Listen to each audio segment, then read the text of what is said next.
ನನ್ನನ್ನು ಮನುಷ್ಯರು ನಿವಾಸ ಮಾಡದ ದ್ವೀಪಕ್ಕೆ ಹಾಕಿ ಹಿಂಸಿಸಿದರು, ಶಿಕ್ಷಿಸಿದರು. ನನ್ನ ಮನ ಮುರಿದು ಹೋಯಿತು. ನಾನು ಸಾಯುವ ಪರಿಸ್ಥಿತಿಗೆ ಸೇರಿದೆ. ಆಗ ನಾನು ನಿದ್ರಿಸಿದೆ. ನಾನು ದರ್ಶನದಲ್ಲಿ ಎಲ್ಲವನ್ನು ಕಂಡೆ.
ನಾನು ಯುದ್ಧವನ್ನು ಕಂಡೆ.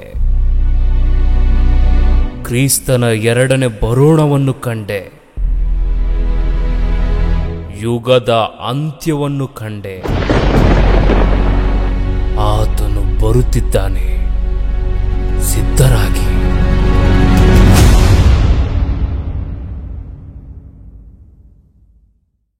ಲೋಕರಕ್ಷಕನಾದ ಯೇಸು ಕ್ರಿಸ್ತರ ನಾಮದಲ್ಲಿ ನಿಮ್ಮೆಲ್ಲರಿಗೆ ನನ್ನ ಹೃದಯಪೂರ್ವಕದಿಂದ ವಂದನೆಗಳನ್ನು ತಿಳಿಸ್ತಾ ಇದ್ದೀನಿ. ಪ್ರಕಟಣೆ ಗ್ರಂಥದ ವಿವರಣೆ 47ನೇ ಭಾಗವನ್ನು ಈ ದಿನ ನಿಮ್ಮೊಟ್ಟಿಗೆ ಮಾತನಾಡ್ತಾ ಇದ್ದೀನಿ. 1ನೇ ಭಾಗದಿಂದ ಇವತ್ತು 47ನೇ ಭಾಗದಲ್ಲಿ ನಾವು ಇದ್ದೇವೆ. ಪ್ರಕಟಣೆ ಗ್ರಂಥ 9ನೇ ಅಧ್ಯಾಯ 15ನೇ ವಚನದಿಂದ ಓದೋಣ. ಆಗ ಮನುಷ್ಯರೊಳಗೆ 1/3 ಭಾಗದ ಜನರನ್ನು ಸಂಹಾರ ಮಾಡುವುದಕ್ಕಾಗಿ ಅದೇ ವರ್ಷ ಅದೇ ತಿಂಗಳು ದಿನ ತಾಸಿಗೆ ಸಿದ್ಧವಾಗಿದ್ದ ಆ 4 ಮಂದಿ ದೇವದೂತರನ್ನು ಬಿಚ್ಚಿಬಿಟ್ಟರು. ಕುದುರೆ ದಂಡಿನವರ ಸಂಖ್ಯೆಯು 20 ಕೋಟಿ ಎಂದು ನನಗೆ ಕೇಳಿಸಿತು. ನಾನು ದರ್ಶನದಲ್ಲಿ ಕಂಡ ಕುದುರೆಗಳ ಮತ್ತು ಸವಾರರ ವಿವರಣೆ ಹೇಗೆಂದರೆ, ಸವಾರರ ಕವಚಗಳ ಬಣ್ಣವು ಬೆಂಕಿ, ಹೊಗೆ, ಗಂಧಕ ಇವುಗಳ ಬಣ್ಣದ ಆಗಿತ್ತು. ಕುದುರೆಗಳ ತಲೆಗಳು ಸಿಂಹಗಳ ತಲೆಗಳಂತಿದ್ದವು. ಅವುಗಳ ಬಾಯಿಂದ ಬೆಂಕಿ, ಹೊಗೆ, ಗಂಧಕ ಇವುಗಳು ಹೊರಡುತ್ತಿದ್ದವು. ಇವುಗಳ ಬಾಯಿಂದ ಹೊರಟ ಆ ಬೆಂಕಿ, ಹೊಗೆ, ಗಂಧಕ ಎಂಬ 3 ಉಪದ್ರವಗಳಿಂದ ಮನುಷ್ಯರಲ್ಲಿ 1/3 ಭಾಗವು ಹತವಾಯಿತು. ಈ ಕುದುರೆಗಳ ಸಾಮರ್ಥ್ಯವು ಅವುಗಳ ಬಾಯಲ್ಲಿಯೂ ಬಾಲಗಳಲ್ಲಿಯೂ, ಅವುಗಳ ಬಾಲಗಳು ತಲೆಗಳುಳ್ಳವುಗಳಾಗಿ ಸರ್ಪಗಳ ಹಾಗೆ ಇದ್ದವು. ಅವುಗಳಿಂದ ಕೇಡನ್ನುಂಟು ಮಾಡುತ್ತವೆ. ಉಪದ್ರವಗಳಿಂದ ಸಾಯದೆ ಉಳಿದ ಜನರು ತಾವೇ ಮಾಡಿಕೊಂಡ ವಿಗ್ರಹಗಳನ್ನು ಬಿಟ್ಟು ದೇವರ ಕಡೆಗೆ ತಿರುಗಲಿಲ್ಲ. ಅವರು ದೆವ್ವಗಳ ಪೂಜೆಯನ್ನು ಬಂಗಾರ, ಬೆಳ್ಳಿ, ತಾಮ್ರ, ಕಲ್ಲು, ಮರ ಇವೇ ಮುಂತಾದವುಗಳಿಂದ ಮಾಡಲ್ಪಟ್ಟು ನೋಡಲಾರದೆ, ಕೇಳಲಾರದೆ, ನಡೆಯಲಾರದೆ ಇರುವ ವಿಗ್ರಹಗಳ ಪೂಜೆಯನ್ನು ಬಿಡಲಿಲ್ಲ. ಇದಲ್ಲದೆ ತಾವು ನಡೆಸುತ್ತಿದ್ದ ಕೊಲೆ, ಮಾಟ, ಜಾರತ್ವ, ಕಳ್ಳತನ ಇವುಗಳೊಳಗೆ ಒಂದನ್ನು ಬಿಟ್ಟು ಮನಸಾಂತರ ಮಾಡಿಕೊಳ್ಳಲಿಲ್ಲ. ಪ್ರಿಯರಾದ ದೇವರ ಮಕ್ಕಳಿರ ಗಮನಿಸಬೇಕು. ಅಂದರೆ ಮನುಷ್ಯರ ಮಧ್ಯದಲ್ಲಿ ಅನೇಕ ಉಪದ್ರವಗಳು ಇಲ್ಲ ಅನೇಕ ಇಂಥ ಸಂಹಾರ ನಡೆಯುವಂಥದ್ದು ದೇವರು ದೂತರಿಗೆ ಅಪ್ಪಣೆ ಕೊಟ್ಟಿರುವಂಥದ್ದು ನೋಡುತ್ತೇವೆ. ಈ ವಚನದಲ್ಲಿ ಇರುವಂಥ ವಿಷಯಗಳನ್ನು ತುಂಬ ಜನ ಅಪಾರ್ಥ ಮಾಡಿಕೊಂಡು ಈ 4 ಮಂದಿ ದೇವದೂತರು ಬೇರೆ ಯಾರಲ್ಲ, ಸೈತಾನನ ದೂತರು ಅಂತ ಹೇಳ್ಕೊಂಡಿದ್ದಾರೆ. ಅಂದರೆ ಸೈತಾನನು, ದುರಾತ್ಮನು, ಸೈತಾನನಿದ್ದಾನಲ್ಲ, ಆ ಸೈತಾನನ ಹಿಂದೆ ಇರುವಂಥ ದುರಾತ್ಮಗಳು, ಸೈತಾನಿಗೆ ಸಂಬಂಧಪಟ್ಟವರು ಅಂತೇಳಿ ಈ ರೀತಿ ಮಾತಾಡಿದ್ದಾರೆ. ಎರಡನೇದಾಗಿ 7 ವರ್ಷ ಶ್ರಮೆಗಳು ಪ್ರಾರಂಭವಾಗುತ್ತೆ. ಆ ಕಾಲದಲ್ಲಿ ಇಂಥ ಉಪದ್ರವಗಳೆಲ್ಲ ನಡೆಯುತ್ತೆ ಅಂತ ಹೇಳಿ ಬೋಧನೆ ಮಾಡಿದ್ದಾರೆ. ಈ 7 ವರ್ಷ ಶ್ರಮೆಗಳು ಯಾವಾಗ ಆಗುತ್ತೆ ಅಂತ ಒಂದು ವೇಳೆ ಕೇಳಿದ್ರೆ, ಯೇಸು ಕ್ರಿಸ್ತರು ಸಭೆಯನ್ನು ಪರಲೋಕಕ್ಕೆ ಸೇರಿದ ಮೇಲೆ ಬಿಡಲ್ಪಟ್ಟವರ ಮಧ್ಯದಲ್ಲಿ 7 ವರ್ಷ ಶ್ರಮೆಗಳು ಉಂಟಾಗುತ್ತೆ. ಅದರಲ್ಲಿ 3.5 ವರ್ಷ ಸಾಮಾನ್ಯವಾದಂಥ ಶ್ರಮೆಗಳಿರುತ್ತೆ, ಇನ್ನು 3.5 ವರ್ಷ ಭಯಂಕರವಾದಂಥ ಶ್ರಮೆಗಳಿರುತ್ತೆ. ಆ ಶ್ರಮೆಗಳಲ್ಲಿ ಕೆಲವರು ತಾಳಲಾರದೆ ಮರಣವನ್ನು ಹುಡುಕ್ತಾರೆ, ಆದರೆ ಮರಣ ಅವರಿಂದ ದೂರವಾಗುತ್ತೆ ಅಂತೇಳಿ ಇದು 7 ವರ್ಷ ಶ್ರಮೆಗಳ ಕಾಲದಲ್ಲಿ ನಡೆಯುತ್ತೆ ಅಂತೇಳಿ ಬೋಧನೆ ಮಾಡಿದ್ದಾರೆ. ಅದು ತಪ್ಪು. ಯಾರಾದರೂ 7 ವರ್ಷ ನಡೆಯುತ್ತೆ 7 ವರ್ಷ ನಡೆಯುತ್ತೆ ಎನ್ನುವಂಥದ್ದು ಯಾರಾದರೂ ಬೋಧನೆ ಮಾಡಿದರೆ ವಾಕ್ಯದ ಪ್ರಕಾರ ಟೋಟಲ್ ತಪ್ಪು. ಕ್ರೈಸ್ತರ ಮಧ್ಯದಲ್ಲಿ ಶ್ರಮೆಗಳು 1ನೇ ಶತಮಾನದಿಂದ ಪ್ರಾರಂಭವಾಗಿದೆ. ಕ್ರೈಸ್ತರ ಮಧ್ಯದಲ್ಲಿ ಆಗಬೇಕಾದ್ರೆ 1ನೇ ಶತಮಾನದಿಂದ ಪ್ರಾರಂಭವಾಗಿದೆ. ಎರಡನೇದಾಗಿ ಲೋಕದಲ್ಲಿ ನಡೆಯುವಂಥ ಸಂಹಾರವನ್ನು ಕುರಿತು ಯೋಚನೆ ಮಾಡುವಾಗ ಕ್ರೈಸ್ತ ಪೂರ್ವದಿಂದನೇ ಪ್ರಾರಂಭವಾಗಿದೆ. ಈ ಸಂಹಾರ ಎನ್ನುವಂಥದ್ದು ಹಳೆ ಒಡಂಬಡಿಕೆಯಲ್ಲಿ ನಡೆದಿದೆ, 1ನೇ ಶತಮಾನದಲ್ಲಿ ನಡೆದಿದೆ. ಆನಂತರ ಯೇಸು ಕ್ರಿಸ್ತರು ಹೊರಟೋದ ಮೇಲೆ ಶಿಷ್ಯರ ಬಳಿಯಲ್ಲಿ, ಯಹೂದ್ಯರ ಬಳಿಯಲ್ಲಿ, ಅನ್ಯರ ಬಳಿಯಲ್ಲಿ ಅನೇಕ ಸಂಹಾರಗಳು ನಡೆದಿವೆ ಪ್ರಿಯರೇ, ಅನೇಕ ಯುದ್ಧಗಳು ನಡೆದಿವೆ. ಆದರೆ ಇವರು ಅರ್ಥ ಮಾಡಿಕೊಳ್ಳದೆ 7 ವರ್ಷ ಶ್ರಮೆಗಳು ಬರುತ್ತೆ ಅಂತೇಳಿ ಕೆಲವರ ಮನಸ್ಸನ್ನು ಮಂಕು ಮಾಡಿ ದಾರಿ ತಪ್ಪಿಸಿದ್ದಾರೆ. ಅದನ್ನು ಎದುರು ನೋಡಿಕೊಂಡು ಇವಾಗೇನು ನಮ್ಮ ಮಧ್ಯದಲ್ಲಿ ಏನು ಶ್ರಮೆಗಳಿಲ್ಲ, ಎಲ್ಲ ಯೇಸು ಕ್ರಿಸ್ತರೇ ನಮ್ಮ ಶ್ರಮೆಗಳನ್ನು ಅವರು ಅನುಭವಿಸಿದ್ದಾರೆ, ನಮ್ಮ ಕಷ್ಟಗಳನ್ನು ಯೇಸು ಪ್ರಭು ಅನುಭವಿಸಿದ್ದಾರೆ, ಆದ್ದರಿಂದ ನಮಗೆ ಏನು ಶ್ರಮೆಗಳಿಲ್ಲ ಅಂತ ಹೇಳಿ ಬೋಧನೆ. ಕ್ರೈಸ್ತರಾಗಿರುವಂಥ ನಮ್ಮ ಮಧ್ಯದಲ್ಲಿ ಯಾವ ಶ್ರಮೆಗಳಿಲ್ಲ, ನಮಗೋಸ್ಕರ ಆ ಪ್ರಭು ಶ್ರಮೆಗಳನ್ನು ಅನುಭವಿಸಿ ಪರಲೋಕಕ್ಕೆ ಹೋಗಿದ್ದಾನೆ, ನಮಗೆ ಏನು ಶ್ರಮೆಗಳಿಲ್ಲ. ನಮಗೆ ಯಾವಾಗಲೂ ಸುಖವಾಗಿರ್ತೀವಿ, ನಾವು ಸುಖವಾಗಿರ್ತೀವಿ, ಆನಂದವಾಗಿರ್ತೀವಿ. ನಾವು ಆನಂದವಾಗಿ ಸುಖವಾಗಿ ಬಾಳೋದಕ್ಕೇನೆ ಯೇಸು ಪ್ರಭು ನಮಗೋಸ್ಕರ ಶ್ರಮೆಯನ್ನು ಅನುಭವಿಸಿದ್ದಾನೆ, ಹಿಂಸೆಯನ್ನು ಅನುಭವಿಸಿದ್ದಾನೆ, ಸಿಲುಬೆ ಮರಣವನ್ನು ಹೊಂದಿದ್ದಾನೆ ಎಂದು ಹೇಳ್ಕೊಡ್ತಾರೆ. ಒಂದು ವೇಳೆ ಶ್ರಮೆ ಬಂದರೆ ಅದು 7 ವರ್ಷ ಶ್ರಮೆಗಳು ಬರುತ್ತೆ, ಅದು ಇವಾಗಲ್ಲ, ಭವಿಷ್ಯತ್ತು ದಿನಗಳಲ್ಲಿ ಬರುತ್ತೆ. ಅಂದರೆ ಯೇಸು ಕ್ರಿಸ್ತರು ಸಭೆಯನ್ನು ಪರಲೋಕಕ್ಕೆ ಸೇರಿಸಿದ ಮೇಲೆ ಅವಾಗ ಬರುತ್ತೆ, ಅಲ್ಲಿ ತನಕ ಬರಲ್ಲ, ಏನು ಭಯಪಡಬೇಡಿ ಅಂತೇಳಿ ತುಂಬ ಜನ ಹೇಳ್ತಾರೆ. ಅದು ಯಾರಾದರೂ ಹೇಳಿದ್ರು ಇಲ್ಲ ನೀವು ಕೇಳಿದ್ರು, ಬೈಬಲ್ ವಾಕ್ಯದ ಪ್ರಕಾರ ಅದು ತಪ್ಪು. ಶ್ರಮೆಗಳು ಅಂದಾಗ ಕ್ರೈಸ್ತರ ಮಧ್ಯದಲ್ಲಿ ಇದೆ, ಅದೇ ಪ್ರಕಾರ ಹೊರಗಡೆ ಅನ್ಯರ ಮಧ್ಯದಲ್ಲಿ ಕೂಡ ಇದೆ. ಸಂಹಾರ ಅಂದಾಗ ಪ್ರಿಯರ ದೇವ್ರ ಮಕ್ಕಳಿರ, ಸಂಹಾರ ಮಾಡೋದಕ್ಕೆ ನೋಡುವಾಗ ಕಳೆದ ಭಾಗದಲ್ಲಿ ಮಾತನಾಡಿದ್ದೀನಿ. 46ನೇ ಭಾಗವನ್ನು ನೀವು ನೋಡಿದ್ರೆ, ಇಲ್ಲ 45, ಟೋಟಲ್ ಈ ಭಾಗಗಳೆಲ್ಲ ನೋಡಬೇಕು. ಅಂದರೆ ಪ್ರಕಟಣೆ ಗ್ರಂಥದಲ್ಲಿ ಬರೆಯಲ್ಪಟ್ಟಿರುವಂಥ ವಿಷಯಗಳನ್ನು ಅರ್ಥ ಮಾಡಿಕೊಳ್ಬೇಕಾದ್ರೆ ಎಲ್ಲ ಭಾಗಗಳನ್ನು ನೋಡಬೇಕು, ಪರಿಶೋಧನೆ ಮಾಡಬೇಕು, ವಾಕ್ಯಗಳನ್ನು ಧ್ಯಾನಿಸಬೇಕು, ಯಾವುದು ನಿಜ ಯಾವುದು ಸುಳ್ಳು ತಿಳ್ಕೊಂಡು ಈ ಲೋಕದಲ್ಲಿ ದೇವರು ಹೇಳಿರೋ ಪ್ರಕಾರ ನೀವು ನಾವು ನಡಿಬೇಕು. ಸಂಹಾರ ಮಾಡ್ತಾರಂತೆ. ಸಂಹಾರ ಮಾಡುವಂಥ ಅಧಿಕಾರ 4 ಮಂದಿ ದೇವದೂತರಿಗೆ ಕೊಟ್ಟಿದ್ದಾನಂತ ಹೇಳ್ತಾರೆ. ಈ ದೇವದೂತರಲ್ಲಿ ನೋಡುವಾಗ ಪ್ರಿಯರ ದೇವ್ರ ಮಕ್ಕಳಿರ, ಪರಲೋಕದಲ್ಲಿದ್ದಂಥ ದೇವದೂತರು ಇದ್ದಾರೆ. ಎರಡನೇದಾಗಿ ಪ್ರಕೃತಿ, ಟೋಟಲ್ ಈ ಪ್ರಕೃತಿ ಇದೆಯಲ್ಲ, ಈ ಜಗತ್ತು, ಈ ಜಗತ್ತಿನಲ್ಲಿ ನೀರಾಗಿರ್ಬೋದು, ಗಾಳಿ ಆಗಿರ್ಬೋದು, ಸೂರ್ಯ ಚಂದ್ರ ನಕ್ಷತ್ರಗಳಾಗಿರ್ಬೋದು, ಭೂಮಿ ಆಗಿರ್ಬೋದು, ಟೋಟಲಿ ಜಗತ್ತಿನಲ್ಲಿ ಇರುವಂಥದ್ದು ಪ್ರತಿಯೊಂದು ಗಮನಿಸುವಾಗ ದೇವದೂತರಿಗೆ ಸಂಬಂಧಪಟ್ಟಂಥ ಜೀವ. ಗಾಳಿ ದೇವದೂತನು, ನೀರು ದೇವದೂತನು, ಸೂರ್ಯನು ದೇವದೂತನು, ಬೆಂಕಿ. ಅದೇ ಪ್ರಕಾರ ಸೇವಕರನ್ನು ಕೂಡ ನನ್ನ ದೂತರು ಅಂತಲೂ ಹೇಳಿದ್ದಾನೆ. ಸೇವಕರು ಅಂದರೆ ಪ್ರವಾದಿಗಳಿದ್ದಾರಲ್ಲ, ಈ ಪ್ರವಾದಿಗಳನ್ನು ಕೆಲವು ಸಂದರ್ಭದಲ್ಲಿ ನನ್ನ ದೂತ ಅಂತಲೂ ಹೇಳಿದ್ದಾರೆ, ಇಲ್ಲ ನನ್ನ ಸೇವಕರು ಅಂತಲೇ ಹೇಳಿದ್ದಾರೆ. ಅದೇ ಪ್ರಕಾರ ದೇವರು ಕೆಲವ್ರನ್ನ ಅಧಿಕಾರಿಗಳನ್ನು ಅಂದರೆ ಅರಸರನ್ನು, ಒಡೆಯರನ್ನು ಆರಿಸ್ಕೊಳ್ತಾರೆ, ಇವರು ನನ್ನ ಸೇವಕರು ಇಲ್ಲ ನನ್ನ ದೂತರು ಅಂತಲೂ ಹೇಳಿದ್ದಾನೆ. ಪ್ರಿಯರು ಗಮನಿಸ್ಬೇಕು, ಪ್ರಿಯರ ದೇವ್ರ ಮಕ್ಕಳಿರ.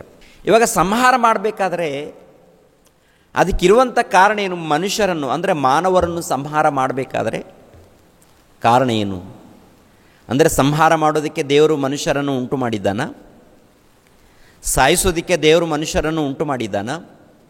ಇಲ್ಲ. ಮತ್ತು ದೇವರ ಸಂಕಲ್ಪ ಏನಾಗಿದೆ ಅಂತ ನೋಡುವಾಗ ಎಫೆಸದವರಿಗೆ ಬರೆದ ಪತ್ರಿಕೆ 1ನೇ ಅಧ್ಯಾಯ 4ನೇ ವಚನದಿಂದ 6ನೇ ವಚನದಲ್ಲಿ ನಾವು ಎಷ್ಟೋ ಸಾರಿ ಓದಿದ್ದೇವೆ. ಪ್ರತಿ ವಿಡಿಯೋಗಳಲ್ಲಿ ಆ ಮಾತಿರುತ್ತೆ. ಆ ಒಂದು ವಚನದಲ್ಲಿರುವಂಥ ಉದ್ದೇಶ ಏನಪ್ಪ ಅಂತ ನೋಡುವಾಗ, ಅನೇಕ ಮಂದಿ ಮಕ್ಕಳನ್ನು ಪಡಿಬೇಕು ಎಂದು, ಯೇಸು ಕ್ರಿಸ್ತರ ಮೂಲಕ ನಾನು ಸ್ವೀಕರಿಸಬೇಕು ಎಂದು, ತಂದೆಯಾದ ದೇವರು ಜಗತ್ತುಂಟಾಗಲಾರ್ದ ಮೊದಲೇ ನಮ್ಮನ್ನು ಯೇಸು ಕ್ರಿಸ್ತರ ಮೂಲಕ ಆರಿಸಿಕೊಂಡಿದ್ದಾರಂತೆ. ಈ ದಿನ ಭೂಮಿಯ ಮೇಲೆ ಹುಟ್ಟುವಂಥ ಪ್ರತಿ ಮನುಷ್ಯರು ದೇವರ ಸಂಕಲ್ಪದ ಮೂಲಕ ಹುಟ್ಟುತ್ತಾ ಇದ್ದಾರೆ. ಜಗತ್ತುಂಟಾಗಲಾರ್ದ ಮೊದಲೇ ದೇವರು ಆರಿಸಿಕೊಂಡಿದ್ದಾರೆ.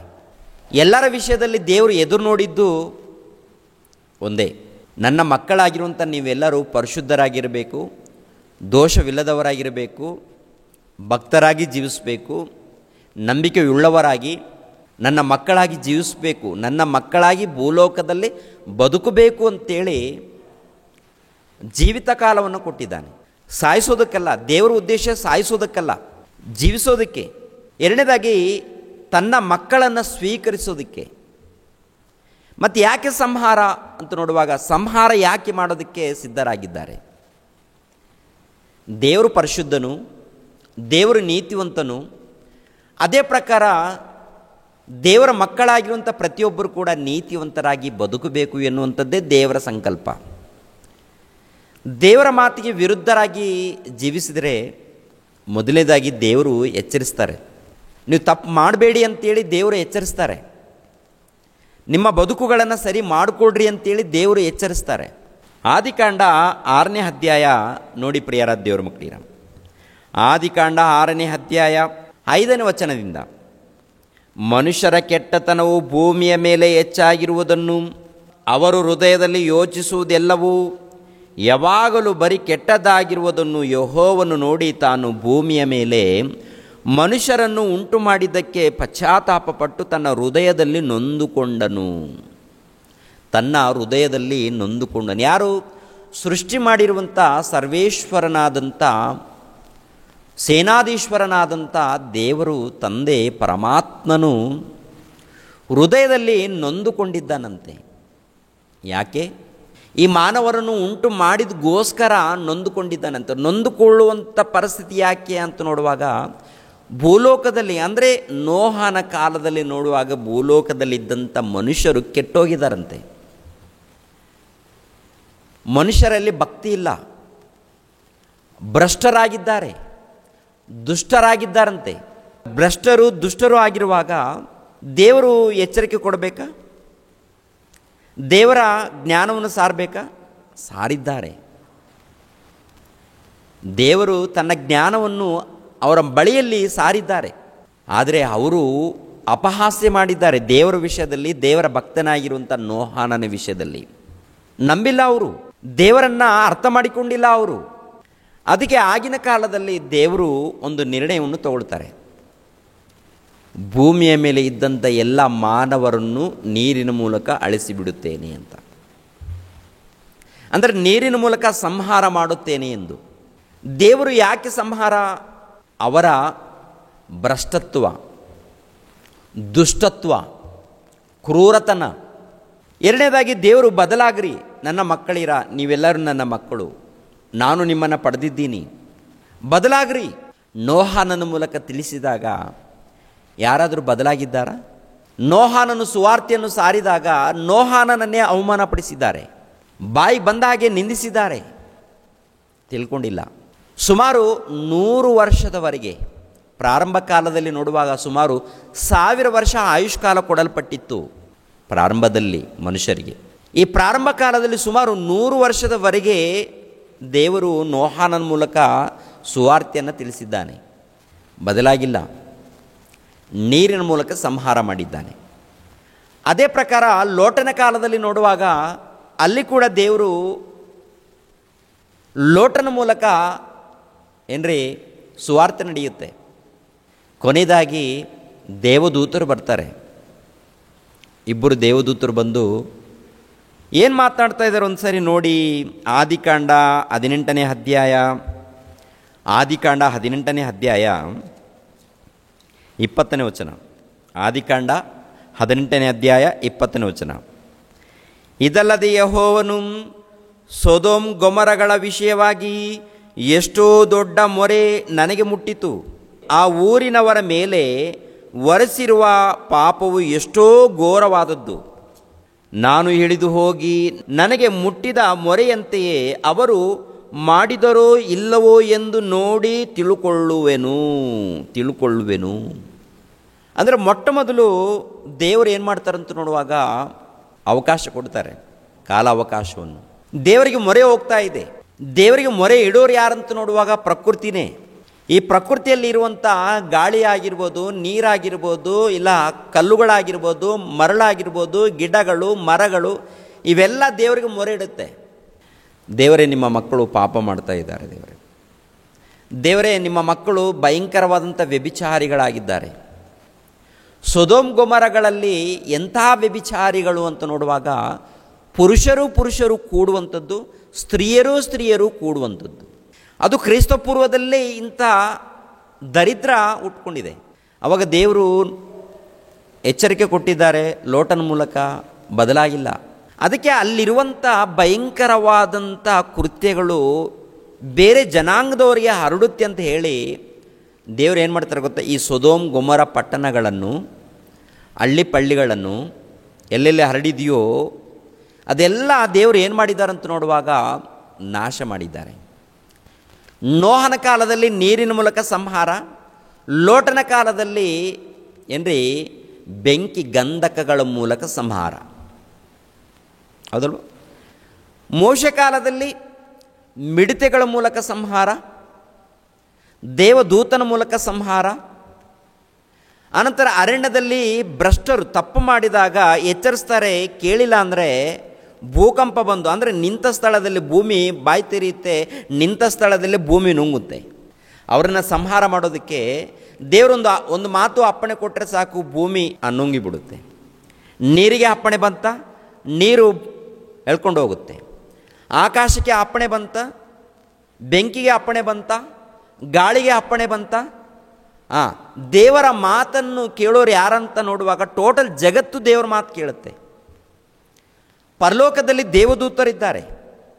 ಮತ್ತು ಪ್ರಕಟಣೆ ಗ್ರಂಥದಲ್ಲಿ 4 ಮಂದಿ ದೇವದೂತರು ಅಂದಾಗ 4 ಮಂದಿ ದೇವದೂತರಂತ ಅಲ್ಲಿ ಇಟ್ಕೊಂಡು ಕೂತ್ಕೋಬೇಡಿ. ಯಾಕೆಂದರೆ ಅಲ್ಲಿ ಪ್ರಕಟಣೆ ಗ್ರಂಥದಲ್ಲಿ ಅಂಕೆಗಳು ಅಂದಾಗ ಅಂಕೆಗಳನ್ನು ತಗೊಂಡು 20 ಕೋಟಿ ಮಂದಿ ಅಂತ ಒಂದು ವೇಳೆ ಅಲ್ಲಿ ಬರೆಯಲ್ಪಟ್ಟಿದೆಯಲ್ಲ ಸೈನಿಕರ ದಂಡು, 20 ಕೋಟಿ ಅಂದಾಗ 20 ಕೋಟಿ ಅಂತೇಳಿ ಒಂದು ಏನ್ರಿ ಇಮೇಜ್, ಒಂದು ಫೋಟೋ ಹಾಕಿ, ಇಲ್ಲಾಂದರೆ ಅಂಕೆಗಳನ್ನು ಹಾಕಿ ಇಷ್ಟು ಬರ್ತಾರೆ, ಇಷ್ಟು ಯುದ್ಧಶೂರರು ಬರ್ತಾರೆ, ಸೈನಿಕರು ಬರ್ತಾರೆ, ಇದು ಸೈತಾನನ ಟೀಮು. ಸೈತಾನ ಎಲ್ಲಿದ್ದಾನಂತ ನೋಡುವಾಗ ಅದು ಕೂಡ ಗೊತ್ತಿಲ್ಲ ರೀ ಇವರಿಗೆ. ಸೈತಾನನು ಮನುಷ್ಯರ ಹೃದಯಗಳಲ್ಲಿ ಕುಳಿತುಕೊಂಡು ಪ್ರಪಂಚವನ್ನು ಅಲ್ಲೋ ಕಲ್ಲೋ ಮಾಡ್ತಾ ಇದ್ದಾನೆ ಎನ್ನುವಂಥದ್ದು ಯಾರಿಗೆ ಅದರ ಅರ್ಥ ಆಗಿದೆಯಾ? ದುರಾತ್ಮಗಳು, ದೆವ್ವಗಳು ಸ್ಮಶಾನದಲ್ಲಿಲ್ಲ, ಬೂತ್ ಬಂಗ್ಲೆಗಳಲ್ಲಿಲ್ಲ. ನಿಜವಾದ ಬೂತ್ ಬಂಗ್ಲೆ ಯಾವುದು ಗೊತ್ತಾ? ಬೂತ್ ಬಂಗ್ಲೆಯಲ್ಲಿ ದೆವ್ವ ಇದೆ ಅಂತ ಅದು ದಾರಿ ತಪ್ಪಿಸಿದೆ. ನಿಜವಾದ ಬೂತ್ ಬಂಗ್ಲೆ, ಬೂತ್ ಮನೆ ನಿನ್ನ ಹೃದಯ, ನಿನ್ನ ಹೃದಯವೇ, ನಿನ್ನ ದೇಹ. ಬೂತ್ ಬಂಗ್ಲೆ ಸೈತಾನ್ ಏನು ಮಾಡಿದೆ ಅಂದರೆ, ದೆವ್ವ ಸೈತಾನು ಆ ಬೂತ್ ಬಂಗ್ಲೆಯಲ್ಲಿದೆ, ಆಳು ಬಿದ್ದಂಥ ಮನೆಯಲ್ಲಿ. ಆಳು ಬಿದ್ದಂಥ ಮನೆಯಲ್ಲಿ ಏನೋ ಜಂತುಗಳು, ಇಲ್ಲಾಂದರೆ ಹಾವುಗಳು, ಇಲ್ಲ ಯಜ್ಞಗಳು ಅವಿರ್ಬೋದು. ನಿಜವಾದ ಬೂತ್ ಮನೆ ಸೈತಾನನಿಗೆ ಮನೆ, ದೆವ್ವಗಳಿಗೆ ಮನೆ, ಪಿಶಾಚಿಗಳಿಗೆ ಮನೆ ಮನುಷ್ಯರ ದೇಹ, ಮಾನವನ ಹೃದಯಗಳು. ಈ ಮಾನವನ ಹೃದಯಗಳಲ್ಲಿ ದೆವ್ವ ಕುಳಿತುಕೊಂಡು, ಸೈತಾನನ್ನು ಕುಳಿತುಕೊಂಡು, ಬೂತು ಬಂಗ್ಲೆ ಹಲ್ಲಿದೆ, ಸ್ಮಶಾನದಲ್ಲಿ ದೆವ್ವ ಇದೆ, ದಾರಿ ತಪ್ಪಿಸಿ ಬಿಟ್ಟಿದೆ. ಪ್ರಿಯರಾದ ದೇವರ ಮಕ್ಕಳಿರ, ಮನುಷ್ಯರಲ್ಲಿ ಕುಳಿತುಕೊಂಡಿದೆ ಅದು ಸೈತಾನ್.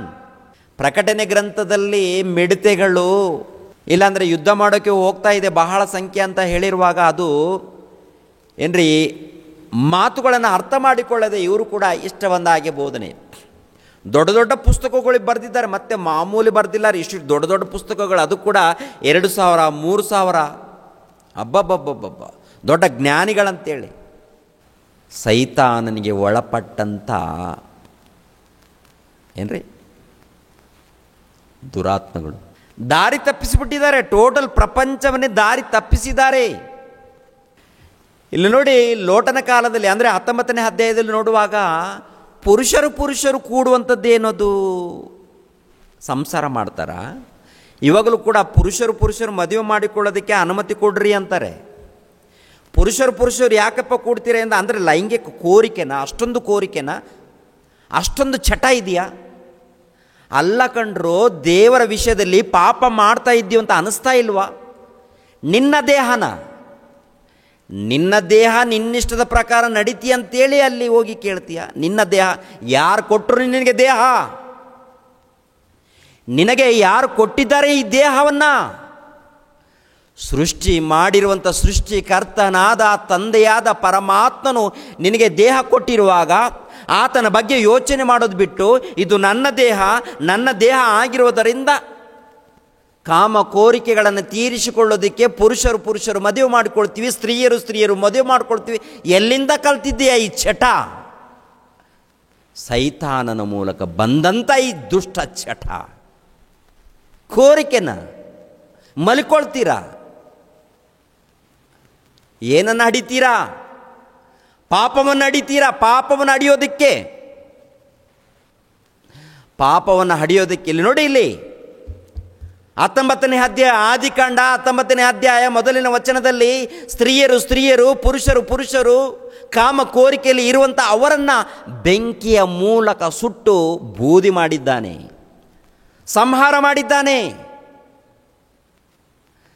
ಮದುವೆ ಮಾಡಿಕೊಡ್ರಿ ಮಕ್ಕಳಿರ, ನಾನು ನಿಮಗೋಸ್ಕರ ಸ್ತ್ರೀಯನ್ನು ಉಂಟು ಮಾಡಿದ್ದೀನಿ, ನಿನಗೋಸ್ಕರ ಪುರುಷನನ್ನು ಉಂಟು ಮಾಡಿದ್ದೀನಿ. ಮಕ್ಕಳಿರ, ನೀವು ಚೆನ್ನಾಗಿರಿ, ಸುಖವಾಗಿರಿ.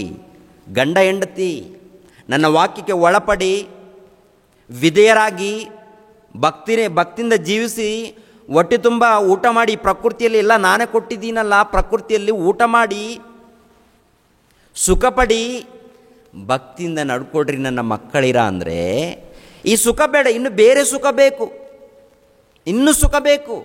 ಹೌದಾ? ಅದು ರೋಗ ಬಂದರೂ ಪರವಾಗಿಲ್ಲ, ಏಡ್ಸ್ ಬಂದರೂ ಪರವಾಗಿಲ್ಲ, ಬೇರೆ ಸುಖ ಬೇಕು ನನಗೆ. ಹೌದಾ? ಕೆಟ್ಟೋಗಿಲ್ವಾ? ಸಮಾಜ ಹಾಳಾಗ್ತಾ ಇಲ್ವಾ? ಯಾರು ಉದ್ಧಾರ ಮಾಡ್ತಾರೆ? ಯಾರು ಸರಿ ಮಾಡ್ತಾರೆ ಈ ಪ್ರಪಂಚವನ್ನು? ಯಾರು ಸರಿ ಮಾಡಲ್ಲ. ಸರಿ ಮಾಡೋದಕ್ಕೆ ಯಾರಿಗೂ ಸಾಧ್ಯವಿಲ್ಲ. ಸರಿ ಮಾಡುವಂಥ ಬೋಧನೆ 1ನೇ ಶತಮಾನದಲ್ಲಿ ಕ್ರಿಸ್ತ ಪೂರ್ವದಲ್ಲಿ ನಡೆದಿದೆ. ಆ ಬೋಧನೆ ಕೇಳೋರೇ ಇಲ್ಲ. ಬೋಧನೆ ಕೇಳಿದ್ರೆ ಸರಿಯಾಗುತ್ತೆ, ಬೋಧನೆ ಕೇಳಿ ಅದಕ್ಕೆ ಒಳಪಟ್ಟರೆ ಸರಿಯಾಗುತ್ತೆ, ಪ್ರಪಂಚ ಉದ್ಧಾರ ಆಗುತ್ತೆ. ಯವ್ವನ ಕಾಲದಲ್ಲಿ ಇದ್ದಂಥ ಯುವಕರು ಹುಡುಗಿಯರು ಕಂಡ್ರೆ ಸಾಕು, ಕೆಡಿಸ್ಬೇಕು, ಹಾಳು ಮಾಡಬೇಕು. ಯಾಕೆ ಈ ಚಟ? ಯವ್ವನ ಕಾಲ ಬಂತಲ್ವಾ, ಮದುವೆ ಮಾಡ್ಕೊ. ಒಂದು ಅಮಾಯಕಳನ್ನು ಹಾಳು ಮಾಡೋದಕ್ಕೆ ಯಾಕೆ ಕಣೋ ನಿನಗೆ ದುರ್ಬುದ್ಧಿ? ಯಾಕ್ರೋ ಇಂಥ ದುರ್ಬುದ್ಧಿ ಅಂತ? ನಿನ್ನ ತಂಗಿಯನ್ನು ನೀನು ಹಾಳು ಮಾಡ್ತೀಯ ಕಣೋ, ನಿನ್ನ ಅಕ್ಕಳನ್ನು ನೀನು ಹಾಳು ಮಾಡ್ತೀಯ, ನಿನ್ನ ತಾಯಿಯನ್ನು ನೀನು ಹಾಳು ಮಾಡ್ತೀಯ. ಒಬ್ಬ ಅಮಾಯಕಳು ಸಿಕ್ಕಿದ್ದಾಳೆ ಅಂತೇಳಿ ಬಳಸ್ಕೊಳ್ಬೇಕು ಅಂತೇಳಿ ಕೂಡಿ ಆನಂತರ ಹತ್ಯೆ ಮಾಡೋದೇನು, ನರಹತ್ಯೆ ಮಾಡುವಂಥದ್ದೇನು? ಭ್ರಷ್ಟತ್ವ ತುಂಬಿ ತುಳುಕುತ್ತಾ ಇದೆ. ಎಷ್ಟು ಕಾನೂನುಗಳು ಇದ್ದರೂ, ಎಷ್ಟು ಕೋರ್ಟ್ ಕಚೇರಿಗಳು ಇದ್ದರೂ, ಇಂಥ ಭ್ರಷ್ಟತ್ವ ಪ್ರಪಂಚ ದೇಶದಲ್ಲಿ ತುಂಬಿ ತುಳುಕುತ್ತಾ ಇದೆ. ಯಾರು ಕಾಪಾಡ್ತಾರೆ? ಉದ್ಧಾರ ಆಗಬೇಕು, ಸಮಾಜ ಸರಿ ಆಗಬೇಕು ಅಂದರೆ ಈ ಪ್ರಪಂಚಕ್ಕೆ ದೇವರ ಜ್ಞಾನ ಹೋಗಬೇಕು. ದೇವರ ಜ್ಞಾನ ಹೋಗ್ತಾ ಇದೆಯಾ? ಬೋಧನೆ ಮಾಡೋರೇನು ಯೇಸು ಸ್ವಾಮಿ ಕರೀತಾ ಇದ್ದಾನೆ ಬನ್ನಿ. ಯಾಕೆಪ್ಪ, ಯಾಕೆ ಕರೀತಾ ಇದ್ದಾನೆ? ನಿಮಗೆ ಉದ್ಯೋಗ ಇಲ್ವಲ್ಲ, ಕೊಡ್ತಾನೆ ಬನ್ನಿ. ನಿಮಗೆ ಸಂಬಳ ಬಂದಿಲ್ವಲ್ಲ, ಬನ್ನಿ. ಅದಕ್ಕೆ ಕರೀತಾ ಇದ್ದಾರೆ ಇವರು. ನಾವೆಲ್ಲರೂ ಸಾಕ್ಷಾತ್ತು ದೇವರ ಮಕ್ಕಳು, ದೇವರ ಮೂಲಕ ಹುಟ್ಟಿದ್ದೇವೆ, ದೇವರ ಸಂತಾನದವರು ನಾವೆಲ್ಲರೂ. ಆ ಯೇಸು ಪ್ರಭು ನಮ್ಮನ್ನು ಕಾಪಾಡೋದಕ್ಕೆ ಬಂದಿದ್ದಾನೆ, ನಿತ್ಯ ಜೀವನ ಕೊಡೋದಕ್ಕೆ ಬಂದಿದ್ದಾನೆ, ಪರಲೋಕವನ್ನು ಕೊಡೋದಕ್ಕೆ ಬಂದಿದ್ದಾನೆ, ಪರಲೋಕದ ಮಾರ್ಗವನ್ನು ತೋರಿಸೋದಕ್ಕೆ ಬಂದಿದ್ದಾನೆ, ಆ ತಂದೆಯನ್ನು ಪರಿಚಯ ಮಾಡೋದಕ್ಕೆ ಬಂದಿದ್ದಾನೆ. ಇದ್ದದ್ದು ಇದ್ದ ಹಾಗೆ ಸುವಾರ್ಥ ಸಾರೋರು ಯಾರಿದ್ದಾರೆ? ಬೋಧನೆ ಮಾಡೋರು ಹಾಗೆ ಇದ್ದಾರೆ, ಕೇಳೋರು ಕೂಡ ಹಾಗೆ ಇದ್ದಾರೆ. ಕೇಳೋರಿಗೂ ಕೂಡ ಏನು ಬೇಕು ಅಂತ ನೋಡುವಾಗ ಈ ಲೋಕದ ಭೌತಿಕವಾದಂಥ ಸುಖ ಭೋಗಗಳೇ ಬೇಕು. ಹಾಗಿದ್ರೆ ಉದ್ಧಾರ ಆಗ್ತೀವಾ? ದೇವರನ್ನು ಹೀಗೇನ ಅರ್ಥ ಮಾಡಿಕೊಂಡಿದ್ದೀವು? ಈ ಜಗತ್ತನ್ನು ನಡೆಸುವಂಥ ಆ ತಂದೆಯಾದ ದೇವರು ದುಃಖ ಪಡ್ತಾ ಇದ್ದಾನೆ, ನೊಂದುಕೊಳ್ತಾ ಇದ್ದಾನೆ, ಬಾಧೆ ಪಡ್ತಾ ಇದ್ದಾನೆ ಎನ್ನುವಂಥ ವಿಷಯ ಯಾರಿಗಿರೇ ಅರ್ಥ ಆಗ್ತಾ ಇದೆ? ಅದಕ್ಕೆ ಜಲಪ್ರಳಯ ತರಿಸಿ ನಾಶ ಮಾಡಿದ್ದಾನೆ, ಬೆಂಕಿ ಮೂಲಕ ನಾಶ ಮಾಡಿದ್ದಾನೆ, ಉಪದ್ರವಗಳನ್ನು ತರಿಸಿ ನಾಶ ಮಾಡಿದ್ದಾನೆ, ಮಿಡತೆಗಳು, ಚಂಡಮಾರುತಗಳು, ಭೂಕಂಪಗಳು, ಅನೇಕ ಅಪಘಾತಗಳ ಮೂಲಕ ದೇವರು ನಾಶ ಮಾಡುವಂಥದ್ದು. ಕೆಲವು ಸಂದರ್ಭಗಳಲ್ಲಿ ಭಕ್ತರು ಭ್ರಷ್ಟರಾದ ಮೇಲೆ ಮೊದಲನೇದಾಗಿ ಎಚ್ಚರಿಸ್ತಾರೆ. ಮೊದಲನೇದಾಗಿ ಎಚ್ಚರಿಕೆ, ನನ್ನ ಮಕ್ಕಳಿರ ಬದಲಾಗ್ರಿ, ನನ್ನ ಮಕ್ಕಳಿರ ನಿಮ್ಮ ಮನಸ್ಸುಗಳನ್ನು ಬದಲಾವಣೆ ಮಾಡಿಕೊಳ್ಳಿ, ನೀವೆಲ್ಲರೂ ನನಗೆ ಮಕ್ಕಳು.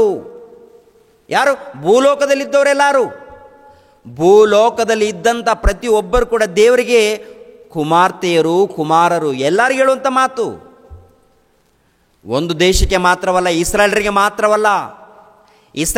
ಮಾತ್ರವಲ್ಲ, ಭೂಲೋಕದಲ್ಲಿ ಇದ್ದಂಥ ಪ್ರತಿ ಪ್ರಜೆಗಳಿಗೆ ಕ್ರಿಸ್ತ ಪೂರ್ವದಲ್ಲಿ ಹೇಳಿದ್ದಾರೆ. ಅದೇ ಪ್ರಕಾರ 1ನೇ ಶತಮಾನದಲ್ಲಿ ಹೇಳಿದ್ದಾರೆ. ಅದೇ ಪ್ರಕಾರ ದೇವರನ್ನು ನಂಬಿಕೊಂಡಿರುವಂಥ ಕ್ರೈಸ್ತರ ಮೂಲಕ, ಇಲ್ಲ ಅಪೋಸ್ತಲರ ಮೂಲಕ ಅಲ್ಲಿಂದ ಕೂಡ ಪ್ರಾರಂಭವಾಗಿದೆ. ಕೊನೆಯದಾಗಿ ಪ್ರಪಂಚ ದೇಶಕ್ಕೆ ಸತ್ಯ ವೇದ ಗ್ರಂಥವನ್ನು ತಲುಪಿಸಿದ್ದಾರೆ ದೇವರು. ಓದ್ರಿ, ತಿಳ್ಕೊಳ್ಳಿ, ಅರ್ಥ ಮಾಡಿಕೊಳ್ಳಿ. ಪ್ರಿಯರಾದ ದೇವರ ಮಕ್ಕಳಿಗೆ ಇದಕ್ಕೇನೋ ಒಂದು ಮುದ್ರೆ ಹಾಕಿದ್ದಾರೆ. ಇದು ಮತಕ್ಕೆ ಸಂಬಂಧಪಟ್ಟಿದೆ ಗ್ರಂಥ, ಇದು ನಮಗಲ್ಲ, ಇದು ಮತಾಂತರ ಮಾಡೋದಕ್ಕೆ ಬಂದಿರುವಂಥ ಗ್ರಂಥ. ಮತಾಂತರ ಮಾಡೋದಕ್ಕೆ ಬರ್ತಾ ಇದ್ದಾರೆ ಇವರು. ಈ ಬೋಧಕರು, ಈ ಸೇವಕರು, ಈ ಪಾಸ್ಟರ್ಗಳು ಎಲ್ಲರೂ ಕೂಡ ಮತಾಂತರ ಮಾಡೋದಕ್ಕೆ ಬಂದಿದ್ದಾರಂತೆ. ಈ ಅನ್ಯರು ಬೋಧನೆ ಮಾಡೋಕ್ಕೆ ಬಂದರೆ ಇವರೇನು ಮಾಡಿದ್ದಾರೆ ಅಂತ ನೋಡುವಾಗ, ನಾವು ಅದು ಮಾಡ್ತೀವಿ, ನಾವು ಇದು ಮಾಡ್ತೀವಿ ಅಂತೇಳಿ ಸ್ವಸ್ಥತೆಗಳು, ದೆವ್ವಗಳನ್ನು ಬಿಡಿಸ್ತೀವಿ ಅಂತೇಳಿ ಮಾಯ ಬೋಧನೆ. ದೆವ್ವಗಳೇನೋ ಮನುಷ್ಯರ ಹೃದಯದಲ್ಲಿವೆ. ಇವರೇನೋ ಯಾರಿಗೂ ರೋಗ ಇರುತ್ತಲ್ಲ, ಮಾನಸಿಕವಾದಂಥ ರೋಗ ಇರುತ್ತಲ್ಲ, ಆ ಮಾನಸಿಕವಾದಂಥ ರೋಗದಲ್ಲಿ ಇದ್ದವರು ಬಂದಾಗ ಟಚ್ ಅಂತ ಬೆಳೆಸುತ್ತ. ಅದರಲ್ಲಿ ದೆವ್ವ ಇಲ್ಲ ಕಣೋ ಮೂಡ, ಆ ಮನುಷ್ಯರಲ್ಲಿ ದೆವ್ವ ಇಲ್ಲ ಕಣೋ ಮೂಡ, ನಿನ್ನಲ್ಲಿ ದೆವ್ವ ತುಂಬಿಕೊಂಡಿದೆ. ನಿನ್ನಲ್ಲೇ ಮಾನಸಿಕವಾದಂಥ ರೋಗದಲ್ಲಿ, ವ್ಯಾಧಿಯಲ್ಲಿ, ಹಿಂಸೆಯಲ್ಲಿ ಇದೆ ಅದು. ಇಲ್ಲಾಂದ್ರೆ ಅವರು ಹಿಂಸೆಯಲ್ಲಿ, ಮಾನಸಿಕವಾದಂಥ ರೋಗದಲ್ಲಿ, ಬಾಧೆಯಲ್ಲಿ ಇರುವಾಗ ನಿನ್ನ ಬಳಿಗೆ ಬಂದಾಗ ವಾಕ್ಯದ ಮೂಲಕ ಧೈರ್ಯಪಡಿಸೋದು ಬಿಟ್ಟು ನಿನ್ನಲ್ಲಿ ದೆವ್ವ ಇದೆ ಅಂತೇಳಿ, ನಿನ್ನಲ್ಲಿ ದೆವ್ವ ತುಂಬಿಕೊಂಡಿದೆ. ಅವರಲ್ಲಿಲ್ಲ. ಅವರಲ್ಲಿ ರೋಗ ಇದೆ, ಮಾನಸಿಕವಾದಂಥ ರೋಗ ಇದೆ ಅವರಲ್ಲಿ. ವಾಕ್ಯದ ಪ್ರಕಾರ ಸರಿ ಮಾಡ್ಕೊಳ್ಳೋದು ಹೋದರೆ ಪ್ರಪಂಚ ಉದ್ಧಾರ ಆಗಲ್ಲ, ಪ್ರಪಂಚ ಉದ್ಧಾರ ಆಗೋದಿಲ್ಲ ರೀ. ದೇವರು ಯಾಕೆ ಸಂಹಾರ ಮಾಡೋದಕ್ಕೆ ಕೊಟ್ಟಿದ್ದಾನೆ? ದೇವರು ಯಾಕೆ ಸಂಹಾರ ಮಾಡೋದಕ್ಕೆ ದೇವರು ಉಂಟು ಮಾಡಿದ್ದಾನ? ಇಲ್ಲ. ತಪ್ಪು ಮಾಡಿರೋದರಿಂದ, ಭ್ರಷ್ಟರಾಗಿರೋದರಿಂದ, ಕ್ರೂರರಾಗಿರೋದರಿಂದ ಸಂಹಾರ. ಕ್ರೂರರಾಗಬಾರ್ದು, ಭ್ರಷ್ಟರಾಗಬಾರ್ದು ಅಂದರೆ ಅವರ ಬಳಿಯಲ್ಲಿ ಆರೋಗ್ಯಕರವಾದಂಥ ಬೋಧನೆ ಹೋಗಬೇಕು. ಆರೋಗ್ಯಕರವಾದಂಥ ಬೋಧನೆ, ಶ್ರೇಷ್ಠವಾದಂಥ ಬೋಧನೆ ಎಲ್ಲಿಂದ ಪ್ರಾರಂಭವಾಗಬೇಕು? ಬೋಧನೆ ಎಲ್ಲಿಂದ ಪ್ರಾರಂಭವಾಗಬೇಕು ಅಂತ ನೋಡುವಾಗ ಧರ್ಮೋಪದೇಶ ಕಾಂಡ 6ನೇ ಅಧ್ಯಾಯ, ಕ್ರೈಸ್ತರ ಮನೆಯಲ್ಲಿ, ಕ್ರೈಸ್ತರ ಕುಟುಂಬದಲ್ಲಿ ಎಲ್ಲಿಂದ ಪ್ರಾರಂಭವಾಗಬೇಕು ಅಂತ ಹೇಳಿದ್ದಾರೆ ಅಂತ ನೋಡುವಾಗ ಒಂದ್ಸಾರಿ ಗಮನಿಸ್ರಿ. ಕ್ರೈಸ್ತ ಪೂರ್ವದಲ್ಲಿ ಇಸ್ರಾಯೇಲರಿಗೆ ಹೇಳಿದ್ದಾರೆ, ಇವಾಗ ದೇವರು ಪ್ರತಿ ಕ್ರೈಸ್ತರಿಗೆ ಹೇಳುವಂಥ ಮಾತು. ಧರ್ಮೋಪದೇಶ ಕಾಂಡ 6ನೇ ಅಧ್ಯಾಯ 4ನೇ ವಚನ. ಇಸ್ರಾಯೇಲರೇ ಕೇಳಿರಿ, ಈ ದಿನ ಕ್ರೈಸ್ತರೇ ಕೇಳಿರಿ, ನಮ್ಮ ದೇವರಾದ ಯೆಹೋವನು ಒಬ್ಬನೇ ದೇವರು. ನೀವು ನಿಮ್ಮ ದೇವರಾದ ಯೆಹೋವನನ್ನು ಪೂರ್ಣ ಹೃದಯದಿಂದಲೂ ಪೂರ್ಣ ಪ್ರಾಣದಿಂದಲೂ ಪೂರ್ಣ ಶಕ್ತಿಯಿಂದಲೂ ಪ್ರೀತಿಸಬೇಕು. ನಾನು ಈಗ ನಿಮಗೆ ತಿಳಿಸುವ ಮಾತುಗಳು ನಿಮ್ಮ ಹೃದಯಗಳಲ್ಲಿ ಇರಬೇಕು. ಇವುಗಳನ್ನು ನಿಮ್ಮ ಮಕ್ಕಳಿಗೆ ಅಭ್ಯಾಸ ಮಾಡಿಸಿ ಮನೆಯಲ್ಲಿ ಕುಳಿತಿರುವಾಗಲೂ, ದಾರಿಯಲ್ಲಿ ನಡೆಯುವಾಗಲೂ, ಮಲಗುವಾಗಲೂ, ಏಳುವಾಗಲೂ ಇವುಗಳ ವಿಷಯದಲ್ಲಿ ಮಾತನಾಡಬೇಕು. ಇವುಗಳನ್ನು ಜ್ಞಾಪಕಾರ್ಥವಾಗಿ ಕೈಗೆ ಕಟ್ಟಿಕೊಳ್ಳಬೇಕು. ಇವು ಹಣೆಗೆ ಕಟ್ಟಿಕೊಳ್ಳುವ ಜ್ಞಾಪಕದ ಪಟ್ಟಿಯಂತೆ ಇರಬೇಕು.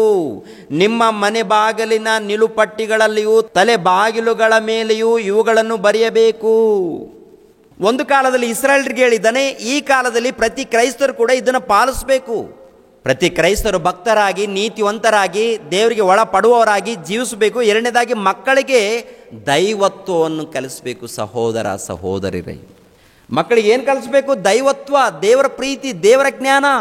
ದೈವತ್ವವನ್ನು ಕಲಿಸದೆ ಹೋದರೆ, ದೇವರ ಜ್ಞಾನವನ್ನು ಕಲಿಸದೆ ಹೋದರೆ ಭ್ರಷ್ಟರಾಗ್ತಾರೆ. ಒಂದು ಕಾಲದಲ್ಲಿ ಭ್ರಷ್ಟರಾಗಿದ್ದಾರೆ. ನೋಹನ ಕಾಲದಲ್ಲಿ ಭ್ರಷ್ಟರಾಗಿದ್ದಾರೆ. ಅದೇ ಪ್ರಕಾರ ಲೋಟನ ಕಾಲದಲ್ಲಿ ಭ್ರಷ್ಟರಾಗಿದ್ದಾರೆ. ಇಸ್ರಾಯೇಲರ ಕಾಲದಲ್ಲಿ ನೋಡುವಾಗ ಅನೇಕರು ಭ್ರಷ್ಟರಾಗಿದ್ದಾರೆ. ಮತ್ತು ದೇವರೇನು ಮಾಡಿದ್ದಾರೆ? ದೇವರು ಮೊದಲನೇದಾಗಿ ಸುವಾರ್ತೆ, ವಾಕ್ಯಗಳನ್ನು ತಿಳಿಸ್ತಾರೆ. ದೇವರು ವಾಕ್ಯಗಳನ್ನು ತಿಳಿಸ್ತಾರೆ. ಸರಿ ಮಾಡಿಕೊಡ್ರಿ ಮಕ್ಕಳಿರ, ಇಲ್ಲಾಂದರೆ ಅಪಘಾತಗಳು, ಉಪದ್ರವಗಳು ಪ್ರಕೃತಿ ಮೂಲಕ, ಇಲ್ಲಾಂದರೆ ಮನುಷ್ಯರ ಮೂಲಕ. ಅದಕ್ಕೆ ಅಶ್ಶೂರ್ಯರ ಅರಸರನ್ನು ಎಬ್ಬಿಸಿದ್ದಾನೆ, ಬ್ಯಾಬಿಲೋನ್ ಅರಸರನ್ನು ಎಬ್ಬಿಸಿದ್ದಾನೆ, ಕಸ್ದಿಯರ ಅರಸರನ್ನು, ಮೇದ್ಯರ ಪಾರಸಿಕರ ಚಕ್ರವರ್ತಿಗಳನ್ನು, ಗ್ರೀಕು ಚಕ್ರವರ್ತಿಗಳನ್ನು, ರೋಮಾ ಚಕ್ರವರ್ತಿಗಳನ್ನು, ಅರಸರನ್ನು ಅನೇಕರನ್ನು ಎಬ್ಬಿಸಿ ಪಾಠವನ್ನು ಕಲಿಸಿದ್ದಾನೆ. ಆದರೂ ಬುದ್ಧಿ ಬಂದಿಲ್ಲ ರೀ. ಪ್ರಿಯರ ದೇವ್ರ ಮಕ್ಕಳಿಗೆ ಆಲೋಚನೆ ಮಾಡಿ. ಮತ್ತಾಯನ ಬರೆದ ಸುವಾರ್ತೆ 3ನೇ ಅಧ್ಯಾಯ, ಮತ್ತಾಯನ ಬರೆದ ಸುವಾರ್ತೆ 3ನೇ ಅಧ್ಯಾಯ 10ನೇ ವಚನವನ್ನು ನೋಡಿ. ಮತ್ತಾಯನ ಬರೆದ ಸುವಾರ್ತೆ 3ನೇ ಅಧ್ಯಾಯ 10ನೇ ವಚನವನ್ನು ನೋಡಿ ಪ್ರಿಯರೇ. ಈಗಲೇ ಮರಗಳ ಬೇರಿಗೆ ಕೊಡಲಿ ಹಾಕಿದೆ, ಒಳ್ಳೆ ಫಲವನ್ನು ಕೊಡದ ಪ್ರತಿಯೊಂದು ಮರವನ್ನು ಕಡಿದು ಬೆಂಕಿಯಲ್ಲಿ ಹಾಕುವರು. ನಾನಂತೂ ನಿಮ್ಮ ಮನಸ್ಸು ತಿರುಗಿಕೊಳ್ಳಬೇಕೆಂಬುದಕ್ಕೆ ನಿಮಗೆ ನೀರಿನಲ್ಲಿ ಸ್ನಾನ ಮಾಡಿಸುತ್ತೇನೆ. ಆದರೆ ನನ್ನ ಹಿಂದೆ ಬರುವವನು ನನಗಿಂತ ಶಕ್ತನು, ಆತನ ಕೆರಗಳನ್ನು ಹೊರಲಿಕ್ಕೂ ನಾನು ಯೋಗ್ಯನಲ್ಲ. ಆತನು ಪವಿತ್ರಾತ್ಮನಲ್ಲಿಯೂ ಬೆಂಕಿಯಲ್ಲಿಯೂ ನಿಮಗೆ ಸ್ನಾನ ಮಾಡಿಸುವನು. ಆತನ ಮರವನ್ನು ಕೈಯಲ್ಲಿ ಹಿಡಿದಿದ್ದಾನೆ, ತನ್ನ ಕಣದಲ್ಲಿಯೂ ರಾಶಿಯನ್ನು ತೂರಿ ಹಸನು ಮಾಡಿ ತನ್ನ ಗೋಧಿಯನ್ನು ಕಣಜದಲ್ಲಿ ತುಂಬಿಟ್ಟುಕೊಂಡು ಒಟ್ಟನ್ನು ಅದರ ಬೆಂಕಿಯಲ್ಲಿ ಸುಟ್ಟು ಬಿಡುವನು. ಅಂದರೆ ಪ್ರಿಯರ ದೇವ್ರ ಮಕ್ಕಳಿರೋ 1ನೇ ಶತಮಾನದಲ್ಲಿ ಹೇಳಿರೋ ಮಾತಿನಂತೂ ನೋಡುವಾಗ ಇಸ್ರಾಯೇಲ್ಯರ ಜನರ ಮಧ್ಯದಲ್ಲಿ, ಯೆಹೂದ್ಯರ ಬಳಿಯಲ್ಲಿ, ಅಂದರೆ ಗೋಧಿ ಇದೆಯಲ್ಲ, ಗೋಧಿ ಕಾಳುಗಳು, ಈ ಗೋಧಿ ಕಾಳೆಲ್ಲ ಕೂಡ ಒಂದು ಸೈಡ್ ಹಾಕ್ತಾರೆ. ಅದೇ ಪ್ರಕಾರ ಒಟ್ಟೆಲ್ಲ ಕೂಡ ಒಂದು ಸೈಡ್ ಮಾಡ್ತಾರೆ. ಒಟ್ಟು ಗೋಧಿ ಕಾಳೆಲ್ಲ ಕೂಡ ಯಾವುದಕ್ಕೆ ಉಪಯೋಗ ಆಗುತ್ತೆ? ಒಟ್ಟು ಅವಶ್ಯಕತೆ ಇಲ್ಲ, ಬಿಡಬೇಕು ಅದನ್ನು. ಅದಕ್ಕೆ ಈ ಒಟ್ಟನ್ನು ಸೇರಿ ಏನು ಮಾಡ್ತಾರಂತೆ? ಒಟ್ಟನ್ನು ಸುಟ್ಟು ಬಿಡ್ತಾರೆ ಅಂತ. ಒಟ್ಟನ್ನು ಸುಟ್ಟು ಬಿಡುವಂಥದ್ದು, ಗೋಧಿ ಕಾಳನ್ನು ಕಣಜಗಳಲ್ಲಿ ತುಂಬಿಟ್ಟುಕೊಳ್ಳುವಂಥದ್ದು. ಒಟ್ಟ್ಯಾರು, ಗೋಧಿ ಯಾರು? ಒಟ್ಟು ಯಾರು, ಗೋಧಿ ಯಾರಂತ ನೋಡುವಾಗ ಗೋಧಿ ಭಕ್ತರು, ಗೋಧಿ ಕಾಳುಗಳು ಯಾರಂತ ನೋಡುವಾಗ ಭಕ್ತರಿಗೆ ಹೋಲಿಸಿದ್ದಾನೆ. ಒಟ್ಟು ಯಾರಂತ ನೋಡುವಾಗ ಭ್ರಷ್ಟರಿಗೆ ಹೋಲಿಸಿದ್ದಾನೆ. ಅಂದರೆ ದೇವರ ಮಾತನ್ನು ಕೇಳದವರು, ದೇವರಿಗೆ ವಿಧೇಯರಾಗದವರು, ದೇವರಿಗೆ ಹೆದರಿ ಹೇಳುವವರು, ಸಮಾಜದಲ್ಲಿ ಮಸ್ತರ, ಹಗೆ, ದ್ವೇಷ ಇವೆಲ್ಲ ತುಂಬಿಕೊಂಡವರು ಇರ್ತಾರಲ್ಲ, ಇವರೆಲ್ಲರಿಗೆ ಯಾವುದಕ್ಕೆ ಹೋಲಿಸಿದ್ದಾನಂತ ನೋಡುವಾಗ ಇದು ಒಟ್ಟು, ಇದು ಯಾವುದಕ್ಕೂ ಉಪಯೋಗ ಇಲ್ಲ, ಇದು ಸುಡುವುದಕ್ಕೆ ಉಪಯೋಗವಾಗುತ್ತೆ. ಆದ್ದರಿಂದ ಒಟ್ಟಿಗೂ ಗೋಧಿ ಕಾಳಿಗೂ ಹೋಲಿಸಿದ್ದಾನೆ. ಗೋಧಿ ಕಾಳು ಯಾರಂತ ನೋಡುವಾಗ ಭಕ್ತರು, ಒಟ್ಟು ಯಾರಂತ ನೋಡುವಾಗ ಭ್ರಷ್ಟರು. ಎಷ್ಟು ಮಂದಿ ಭ್ರಷ್ಟರಿದ್ದಾರೆ ಅಂತ ನೋಡುವಾಗ ಪ್ರಿಯರ ದೇವ್ರ ಮಕ್ಕಳಿಗೆ ಆಗಿನ ಕಾಲದಲ್ಲಿ ಕೂಡ ಭ್ರಷ್ಟರು ತುಂಬಿಕೊಂಡಿದ್ದಾರೆ. ಮತ್ತು ಈಗಿನ ಕಾಲದಲ್ಲಿ ಕೂಡ ಯಾವ ರೀತಿ ಇದ್ದಾರೆ ಅಂತ ನೋಡುವಾಗ ಒಂದ್ಸರಿ ಯೋಚನೆ ಮಾಡಿ. ಪ್ರಪಂಚ ದೇಶದಲ್ಲಿ ಯುದ್ಧಗಳು ನಡೀತಾ ಇದೆಯಾ? ಅನೇಕ ಯುದ್ಧಗಳು ನಡೀತಾ ಇದೆ. ಆ ಯುದ್ಧಗಳಲ್ಲಿ ನೋಡುವಾಗ ಪ್ರಿಯರಾದ ದೇವರ ಮಕ್ಕಳಿರ ಒಂದ್ಸಾರಿ ಪ್ರಕಟಣೆ ಗ್ರಂಥಕ್ಕೆ ಬನ್ನಿ. ಹಳೆ ಒಡಂಬಡಿಕೆಯಲ್ಲಿ ನಡೆದಿರುವಂಥ ವಿಷಯಗಳು, ಅದೇ ಪ್ರಕಾರ ಅದೇ ವಚನಗಳಲ್ಲಿ ಭವಿಷ್ಯತ್ತು ದಿನಗಳಲ್ಲಿ ನಡೆಯುವಂಥ ವಿಷಯಗಳು ಕೂಡ ಅದರಲ್ಲಿ ಬರೆಯಲ್ಪಟ್ಟಿದೆ. ಅಷ್ಟೇ ಆಗಲಿ, 7 ವರ್ಷ ಶ್ರಮೆಗಳಲ್ಲಿ ನಡೆಯುತ್ತೆ ಅನ್ನುವಂಥದ್ದಲ್ಲ. 7 ವರ್ಷ ಶ್ರಮೆಗಳು ಅನ್ನೋದೇ ತಪ್ಪು. 7 ವರ್ಷ ಶ್ರಮೆಗಳು ಅನ್ನೋದೇ ತಪ್ಪು. 7 ವರ್ಷ ಮಾತ್ರ ಬರುತ್ತೆ ಅನ್ನೋದು ಟೋಟಲ್ ತಪ್ಪು. ಇದು ಕೇಳಬೇಡಿ, ಇದನ್ನು ಭ್ರಷ್ಟ ಬೋಧಕರು ಹೇಳುವಂಥದ್ದು. ಶ್ರಮೆಗಳು ಪ್ರಿಯರಾದ ದೇವರ ಮಕ್ಕಳ ಕ್ರೈಸ್ತರ ಮಧ್ಯದಲ್ಲಿ ಪ್ರಾರಂಭವಾಗಿದೆ, ಲೋಕದಲ್ಲಿ ಕೂಡ ಪ್ರಾರಂಭವಾಗಿದೆ. ಅದು ಎಲ್ಲಿ ತನಕ ಇರುತ್ತೆ ಅಂತ ನೋಡುವಾಗ ಏನ್ರಿ, ಯೇಸು ಕ್ರಿಸ್ತರು 2ನೇ ಆಗಮನದವರೆಗೆ ಈ ಶ್ರಮೆಗಳು ಎನ್ನುವಂಥದ್ದು ಇದ್ದೇ ಇರುತ್ತೆ. ಕಷ್ಟಗಳು, ಸಂಕಟಗಳು, ಶೋಧನೆಗಳು ಕ್ರೈಸ್ತರಿಗೂ ಇರುತ್ತೆ, ಅನ್ಯರಿಗೂ ಕೂಡ ಇರುತ್ತೆ. ಅನ್ಯರಿಗೂ ಇರುತ್ತೆ, ಯೆಹೂದ್ಯರಿಗೂ ಇರುತ್ತೆ, ಎಲ್ಲರ ಮಧ್ಯದಲ್ಲಿ ಇರುತ್ತೆ. ಏನ್ರಿ, ಭಕ್ತರಿಗೂ ಇರುತ್ತೆ. ಭಕ್ತರನ್ನು ದೇವರು ಕಾಪಾಡ್ತಾರೆ. ಭಕ್ತರನ್ನು ತನ್ನ ದೂತರನ್ನು ಕಾವಲಿಗಿಟ್ಟು ಒಂದು ರೀತಿಯಲ್ಲಿ ಕಾಪಾಡ್ತಾರೆ. ಲೋಕದಲ್ಲಿ ಏನು ನಡೀತಾ ಇದೆ ಅಂತ ನೋಡುವಾಗ ಏನ್ರಿ, ಯುದ್ಧಗಳು, ಮಾರಣ ಕಾಂಡಗಳು ನಡೀತಾ ಇದೆಯಾ? ಈ ಒಟ್ಟೆಲ್ಲವನ್ನು ಏನು ಮಾಡ್ತಾ ಇದ್ದಾರೆ ಅಂತ ನೋಡುವಾಗ ಒಟ್ಟೆಲ್ಲ ಕೂಡ ಏನ್ರಿ ಒಪ್ಪಿಸ್ತಾರೆ ಭ್ರಷ್ಟರಿಗೆ, ಏನಾದರೂ ಮಾಡಿಕೊಡ್ರಿ ಅಂತ. ಭ್ರಷ್ಟ ಅಧಿಕಾರಿಗಳಿಗೆ ಒಪ್ಪಿಸಿದಾಗ ಏನ್ರಿ ಚಿಂದಿಯಾಗಿ ಉಡಾಯಿಸ್ತಾರೆ. ನೆಬೂಕದ್ನೆಚ್ಚರನು ಬಂದು ಯೆಹೂದ್ಯರನ್ನು ಬಳ್ಕೊಂಡು ಯೆಹೂದ್ಯರು ಕಟ್ಟಿರುವಂಥ ದೊಡ್ಡ ದೊಡ್ಡ ಅರಮನೆಗಳನ್ನು ಸುಟ್ಟು ಬಿಟ್ಟು, ಬಂಗಾರದ ದೇವರ ಆಲಯವನ್ನು ಸುಟ್ಟು ಬಿಟ್ಟು ಎಳ್ಕೊಂಡು ಹೋಗಿದ್ದಾನೆ. ದೇವರೇ ಅಧಿಕಾರ ಕೊಟ್ಟಿದ್ದಾನೆ. ಯಾರಿಗೆ? ನೆಬೂಕದ್ನೆಚ್ಚರನಿಗೆ. ಅದಕ್ಕಿಂತ ಮುಂಚಿತವಾಗಿ ಅಶೂರರ ಅರಸರಿಗೆ, ಅದಕ್ಕಿಂತ ಮುಂಚಿತವಾಗಿ ಕೆಲವರ ಅರಸರಿಗೆ. ನ್ಯಾಯಸ್ಥಾಪಕರ ಗ್ರಂಥ, ಯೆಹೋಶುವನ ಗ್ರಂಥ, ಇಲ್ಲಾಂದರೆ 1ನೇ ಸಮುವೇಲು, 2ನೇ ಸಮುವೇಲು, 1ನೇ ಅರಸುಗಳು, 2ನೇ ಅರಸುಗಳನ್ನು ನೋಡಿದಾಗ ಇತಿಹಾಸ ಗೊತ್ತಾಗುತ್ತೆ, ಪ್ರಪಂಚದ ಇತಿಹಾಸ. ಏನ್ರಿ, ಅವೆಲ್ಲ ಬೇಡ ಬ್ರದರ್, ನಮಗೆ ಆಶೀರ್ವಾದ ಬೇಕು ಬ್ರದರ್. ನೀವು ಉದ್ಧಾರ ಆಗಲ್ಲ. ನೀವು ಆಶೀರ್ವಾದ ಬೇಕು. ಯೇಸು ಪ್ರಭು ಆಶೀರ್ವಾದ ಕೊಡೋದಕ್ಕೆ ಬಂದಿದ್ದಾನಂದರೆ 2ನೇ ಆಗಮನದಲ್ಲಿ ಚರ್ಮ ಸುಲಿಯೋದಕ್ಕೆ ಬರ್ತಾನೆ. ಗೊತ್ತಾ ನಿನಗೆ? ಆಶೀರ್ವಾದ ಅಂದ್ಕೊಂಡು ಕೂತ್ಕೊಂಡಿದೀಯ ಸಹೋದರ? ಧರ್ಮವನ್ನು ಮೀರಿ ನಡೆಯುವರೆ ನನ್ನಿಂದ ತೊಲಗು ಹೇಳ್ತಾರೆ ಪ್ರಭು. ನಿನಗೇನೆ ಮಾಯಾ ಬೋಧನೆಯಲ್ಲಿ ಇದ್ದಂಥ ನಿನ್ನನ್ನು ಕುರಿತು ಹೇಳುವಂಥ ಮಾತು ಮತ್ತೆ ಬೇರೆಯವ್ರಿಗಲ್ಲ. ಹೊರಗಡೆ ಇದ್ದವ್ರಿಗೆ ಒಂದು ರೀತಿಯಲ್ಲಿ ತೀರ್ಪಾಗುತ್ತೆ. ದೇವರ ಮನೆಯಲ್ಲಿ ಇದ್ದೀನಂತ ಹೇಳಿ ದೆವ್ವಕ್ಕೆ ಸ್ಥಾನ ಕೊಟ್ಟಿರುವಂಥ ನಿನಗೂ ಇನ್ನೊಂದು ರೀತಿಯಲ್ಲಿ ತೀರ್ಪಾಗುತ್ತೆ. ಯೋಚನೆ ಮಾಡಿ, ಆಲೋಚನೆ ಮಾಡಿ, ವಾಕ್ಯದ ಮೂಲಕ ಪರಿಶೋಧನೆ ಮಾಡಿ, ಗೊತ್ತಾಗುತ್ತೆ, ನಿನ್ನ ಹೃದಯಕ್ಕೆ ಅರ್ಥ ಆಗುತ್ತೆ. ಪ್ರಕಟಣೆ ಗ್ರಂಥ 9ನೇ ಅಧ್ಯಾಯ 15ನೇ ವಚನ. 9ನೇ ಅಧ್ಯಾಯ 15ನೇ ವಚನ. ಮನುಷ್ಯರೊಳಗೆ 1/3 ಜನರನ್ನು ಸಂಹಾರ ಮಾಡುವುದಕ್ಕಾಗಿ ಅದೇ ವರ್ಷ ಅದೇ ತಿಂಗಳು ದಿನ ತಾಸಿಗೆ ಸಿದ್ಧವಾಗಿದ್ದ ಆ 4 ಮಂದಿ ದೇವದೂತರನ್ನು ಬಿಚ್ಚಿಬಿಟ್ಟರು. ಅಂದರೆ ಕ್ರಿಸ್ತ ಪೂರ್ವದಲ್ಲಿ ನಡೆದಿದೆ. ಅಲ್ಲೆಲ್ಲಿ ಕೂಡ ದೊಡ್ಡ ದೊಡ್ಡ ಯುದ್ಧಗಳು ಕೂಡ ನಡೀತಾ ಇರುತ್ತೆ. ಏನ್ರಿ, ದೇವರು ಅಧಿಕಾರ ಕೊಡುವಂಥದ್ದು. 4 ಮಂದಿ ಅಂದರೆ 4 ಮಂದಿಗೆ ಅಂತಲ್ಲ, ಕೆಲವರಿಗೆ. ದೂತರಂದರೆ 2 ರೀತಿಯಲ್ಲಿ, ಒಂದು ರೀತಿಯಲ್ಲಿ ಪ್ರಕೃತಿಗೆ ಸಂಬಂಧಪಟ್ಟದ್ದು, ಇನ್ನೊಂದು ರೀತಿಯಲ್ಲಿ ದೇವದೂತರಿದ್ದಾರೆ, ಮತ್ತೊಂದು ರೀತಿಯಲ್ಲಿ ಈ ಸಮಾಜವನ್ನು ಆಳುವಂಥ ಅರಸರಿರ್ತಾರಲ್ಲ ಅವ್ರ ವಿಷಯದಲ್ಲಿ ಕೂಡ ಹೇಳಿದ್ದಾರೆ. ಮತ್ತು 16ನೇ ವಚನದಲ್ಲಿ ನೋಡುವಾಗ ಪ್ರಿಯರಾದ ದೇವರ ಮಕ್ಕಳಿರ, ಕುದುರೆ ದಂಡಿನವರ ಸಂಖ್ಯೆಯು 20 ಕೋಟಿ ಎಂದು ನನಗೆ ಕೇಳಿಸಿತು. 20 ಕೋಟಿ ಎಂದು, 20 ಕೋಟಿ ಸಂಖ್ಯೆ ಇದೆಯಂತೆ ಕುದುರೆಯ ಸಂಖ್ಯೆ. ಕುದುರೆಯ ದಂಡಿನವರ ಸಂಖ್ಯೆಯು 20 ಕೋಟಿ ಎಂದು ನನಗೆ ಕಾಣಿಸಿತು. ಇಲ್ಲಿ ನೋಡಿ ಪ್ರಿಯರಾದ ದೇವರ ಮಕ್ಕಳಿರ, ಕುದುರೆ ಅಂದರೆ ಪ್ರಾಣಿಗಳು.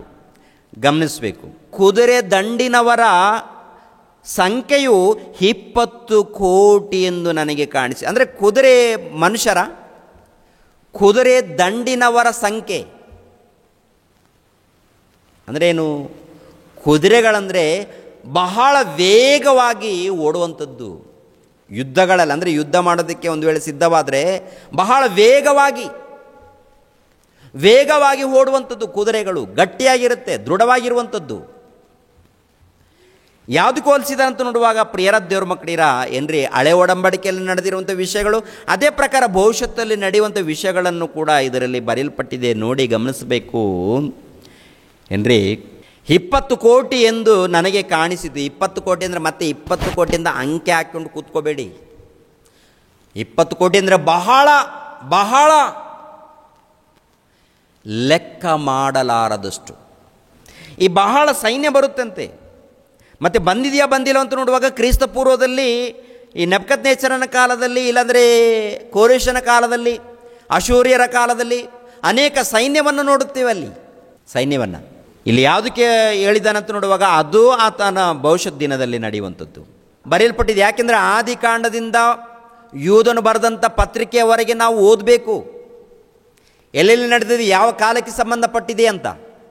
ಒಟ್ಟಿನಲ್ಲಿ ಮನುಷ್ಯರನ್ನು ಸಂಹಾರ ಮಾಡೋದಕ್ಕೆ, ವಿಷಯನು ಭ್ರಷ್ಟರನ್ನು ಸಂಹಾರ ಮಾಡೋದಕ್ಕೆ ದೇವರು ಅನುಮತಿ ಕೊಡುವಂಥದ್ದು ನಡೆಯುತ್ತೆ. ಮನುಷ್ಯರನ್ನು ತೆಗೆದುಹಾಕೋದಕ್ಕೆ ಅದು ಯಾವ ರೀತಿಯಾದರೂ ಆಗ್ಬೋದು. ಮಿಡತೆಗಳಿಂದ ಆಗ್ಬೋದು, ರೋಗದಿಂದ ಆಗ್ಬೋದು, ಕೊರೋನಾ ರೋಗದಿಂದ ಆಗ್ಬೋದು, ಅಂಟು ರೋಗದಿಂದ ಆಗ್ಬೋದು, ಯುದ್ಧಗಳ ಮೂಲಕ ಆಗ್ಬೋದು, ಯಾವುದೋ ಒಂದು ರೀತಿಯಲ್ಲಿ ಒಟ್ಟಿನಲ್ಲಿ ಪ್ರಪಂಚ ದೇಶದಲ್ಲಿರುವಂಥ ಅನೇಕರನ್ನು ಕೆಲವು ಸಂದರ್ಭಗಳಲ್ಲಿ ತೆಗೆದುಹಾಕ್ತಾ ಇರ್ತಾರೆ. ಅವರ ಮಧ್ಯದಲ್ಲಿ ಭಕ್ತರಿದ್ದರೆ ಏನು ಮಾಡಬೇಕು? ಇವರು ಭಕ್ತರು ದೇವರಿಗೆ ಒಳಪಟ್ಟು ದೇವರ ಧ್ಯಾನದಲ್ಲಿ, ಭಕ್ತಿಯಲ್ಲಿ, ಪ್ರಾರ್ಥನೆಯಲ್ಲಿ ಇರಬೇಕು. ಮತ್ತು ಯುದ್ಧದಲ್ಲಿ ಹೋದರೆ ಸತ್ತೋಗ್ತೀಯ ನೀನು ಯುದ್ಧಕ್ಕೆ ಹೋಗಬಾರ್ದು. ಭಕ್ತನಾಗಿರುವಂಥ ನೀನು ಬೈಬಲ್ ಇಟ್ಕೋಬೇಕು, ಕತ್ತಿ ಅಲ್ಲ, ಬಾಂಬುಗಳಲ್ಲ. ಭಕ್ತನಾದಂಥ ನೀನು ಬಾಂಬುಗಳು ಇಟ್ಕೋಬಾರ್ದು, ಕತ್ತಿಗಳನ್ನು ಇಟ್ಕೋಬಾರ್ದು, ಬೈಬಲ್ ಇಟ್ಕೋಬೇಕು. ದೇವರ ವಚನಗಳನ್ನು ಹಿಡಿದುಕೊಳ್ಬೇಕು. ದೇವರ ವಚನಗಳನ್ನು ಹಿಡಿದುಕೊಂಡು ವಾಕ್ಯಗಳನ್ನು ಸಾರಬೇಕು ನೀನು. ಅದನ್ನು ಬಿಟ್ಟು ನಾನು ಕ್ರೈಸ್ತನ, ನಾನು ಯುದ್ಧಕ್ಕೆ ಹೋಗ್ತೀನಿ ಅಂದರೆ ನೀನು ಭಕ್ತನಲ್ಲ. ಕ್ರೈಸ್ತರ ದೇಶದಲ್ಲಿ ಇದ್ದರೂ ಕೂಡ ನಿಜವಾದ ಕ್ರೈಸ್ತರು ಯುದ್ಧ ಮಾಡಬಾರ್ದು. ಯುದ್ಧ ಮಾಡಿದ್ರೆ ದೇವರ ದೃಷ್ಟಿಯಲ್ಲಿ ಅವರು ಕ್ರೈಸ್ತರಲ್ಲ, ಭಕ್ತರಲ್ಲ. ಮತ್ತು ಲೋಕಕ್ಕೆ ಒಪ್ಪಿಸ್ತಾನೆ ದೇವರು, ಲೋಕದಲ್ಲಿದ್ದವ್ರಿಗೆ ಒಪ್ಪಿಸ್ತಾನೆ. ಒಂದು ವೇಳೆ ದೇವರು ಕೊಂದಾಕ್ಬೇಕಂದ್ರೆ ನೇರವಾಗಿ ಅಪಘಾತಗಳ ಮೂಲಕ ಕೊಂದಾಕ್ತಾನೆ, ಇಲ್ಲಾಂದರೆ ಭ್ರಷ್ಟ ಅಧಿಕಾರಿಗಳಿಗೆ ಒಪ್ಪಿಸ್ತಾನೆ. ಪ್ರಿಯರೇ, ಅದೇ ನಡೀತಾ ಇದೆ. ನಾನು ದರ್ಶನದಲ್ಲಿ ಕಂಡ ಕುದುರೆಗಳ ಮತ್ತು ಸವಾರರ ವಿವರಣೆ ಹೇಗೆಂದರೆ, ಸವಾರರ ಕವಚಗಳ ಬಣ್ಣವು ಬೆಂಕಿ, ಹೊಗೆ, ಗಂಧಕ ಇವುಗಳ ಬಣ್ಣದ ಹಾಗಿತ್ತು. ಕುದುರೆಗಳ ತಲೆಗಳು ಸಿಂಹಗಳ ತಲೆಗಳಂತಿದ್ದವು. ಅವುಗಳ ಬಾಯಿಂದ ಬೆಂಕಿ, ಹೊಗೆ, ಗಂಧಕ ಇವುಗಳು ಹೊರಡುತ್ತಿದ್ದವು. ನಾನು ದರ್ಶನದಲ್ಲಿ ಕಂಡ ಕುದುರೆಗಳು ಮತ್ತು ಸವಾರರ ವಿವರಣೆ ಹೇಗೆಂದರೆ, ಸವಾರರ ಕವಚಗಳ ಬಣ್ಣವು ಬೆಂಕಿ, ಕವಚಗಳು ಅಂತೆ, ಅವರು ಧರಿಸಿಕೊಂಡಿರುವಂಥ ಕವಚಗಳು ಬೆಂಕಿಯಂತೆ. ಆಮೇಲೆ ಹೊಗೆ, ಗಂಧಕ ಇವುಗಳ ಬಣ್ಣದ ಹಾಗಿತ್ತು. ಕುದುರೆಗಳ ತಲೆಗಳು ಸಿಂಹಗಳ ತಲೆಗಳಂತಿದ್ದವು. ಸಿಂಹಗಳಂದರೆ ಯಾವುದು ಹೋಲಿಸ್ತಾರೆ? ಸಿಂಹಗಳು ಅಂತ ಬಳಸಿದ್ದಾರಂದರೆ ಏನ್ರಿ, ಒಂದು ರೀತಿಯಲ್ಲಿ ಕ್ರೂರ ಮೃಗವದು. ಎರಡನೇದಾಗಿ ಅರಣ್ಯದಲ್ಲಿ ಅದು ಮೃಗರಾಜು, ಇಲ್ಲಾಂದರೆ ಧೈರ್ಯವಾಗಿರುವಂಥದ್ದು. ಮತ್ತು ಇಂಥವೆಲ್ಲ ಕೂಡ ಎಲ್ಲಿ ನಡೀತಾ ಇದೆ ಅಂತ ನೋಡುವಾಗ ಏನ್ರಿ, ಯುದ್ಧ ಮಾಡುವಂಥ ಈ ಸಂದರ್ಭದಲ್ಲಿ ಆ ಕ್ರೂರವಾದಂಥ ಮೃಗದ ಮನಸ್ಸುಳ್ಳವರಾಗಿ ಯುದ್ಧ ಮಾಡ್ತಾರೆ, ದೃಢವಾದಂಥ ನಿರ್ಣಯದಿಂದ.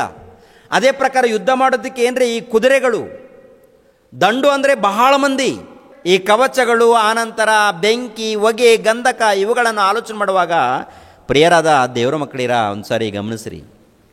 ಏನ್ರಿ, ಕ್ರೈಸ್ತ ಶಕ 1914ರಿಂದ 1918 ತನಕ ಮೊದಲನೇ ಪ್ರಪಂಚ ಯುದ್ಧ ನಡೀತು. ಪ್ರಿಯರೇ, ಮೊದಲನೇ ಪ್ರಪಂಚ ಯುದ್ಧ ನಡೆದಾಗ ಸುಮಾರು 1 ಕೋಟಿ ಮಂದಿ ಸೈನಿಕರು ಮರಣ ಹೊಂದಿದ್ದಾರೆ. 2 ಕೋಟಿ ಮಂದಿ ಏನ್ರಿ ರೋಗದಲ್ಲಿ ಬಿದ್ದು ವ್ಯಾಧಿಗ್ರಸ್ತರಾಗಿದ್ದಾರೆ. 35 ಲಕ್ಷ ಮಂದಿ ಆ ಒಂದು ಯುದ್ಧದಲ್ಲಿ ಅಂಗವಿಕಲರಾಗಿದ್ದಾರೆ. ಮೊದಲನೇ ಪ್ರಪಂಚ ಯುದ್ಧದಲ್ಲಿ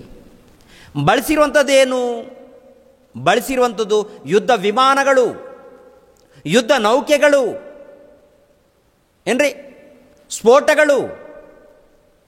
ಎಷ್ಟು ಭಯಂಕರವಾದಂಥ ಯುದ್ಧ ನಡೆದಿದೆ ಪ್ರಿಯರಾದ ದೇವರ ಮಕ್ಕಳಿರ. ಮೊದಲನೇ ಪ್ರಪಂಚ ಯುದ್ಧ, ಇವಾಗಲೂ ಕೂಡ ಯುದ್ಧ ನಡೀತಾ ಇದೆ. ಈ ಯುದ್ಧದಲ್ಲಿ ನಾವು ನಷ್ಟ ಹೋಗ್ತೀವಿ ಅಂತ ಗೊತ್ತು. ಈ ಯುದ್ಧದಲ್ಲಿ ಅನೇಕರು ಪ್ರಾಣ ಹೋಗುತ್ತಂತ ಗೊತ್ತು, ಆಸ್ತಿ ನಷ್ಟ ಆಗುತ್ತೆ ಅಂತ ಗೊತ್ತು, ಪ್ರಾಣ ನಷ್ಟ ಆಗುತ್ತೆ ಅಂತ ಗೊತ್ತಿದ್ದರೂ ಕೂಡ ಇಷ್ಟೊಂದು ಅಹಂಕಾರ ಯಾಕೆ ಇವರಿಗೆ?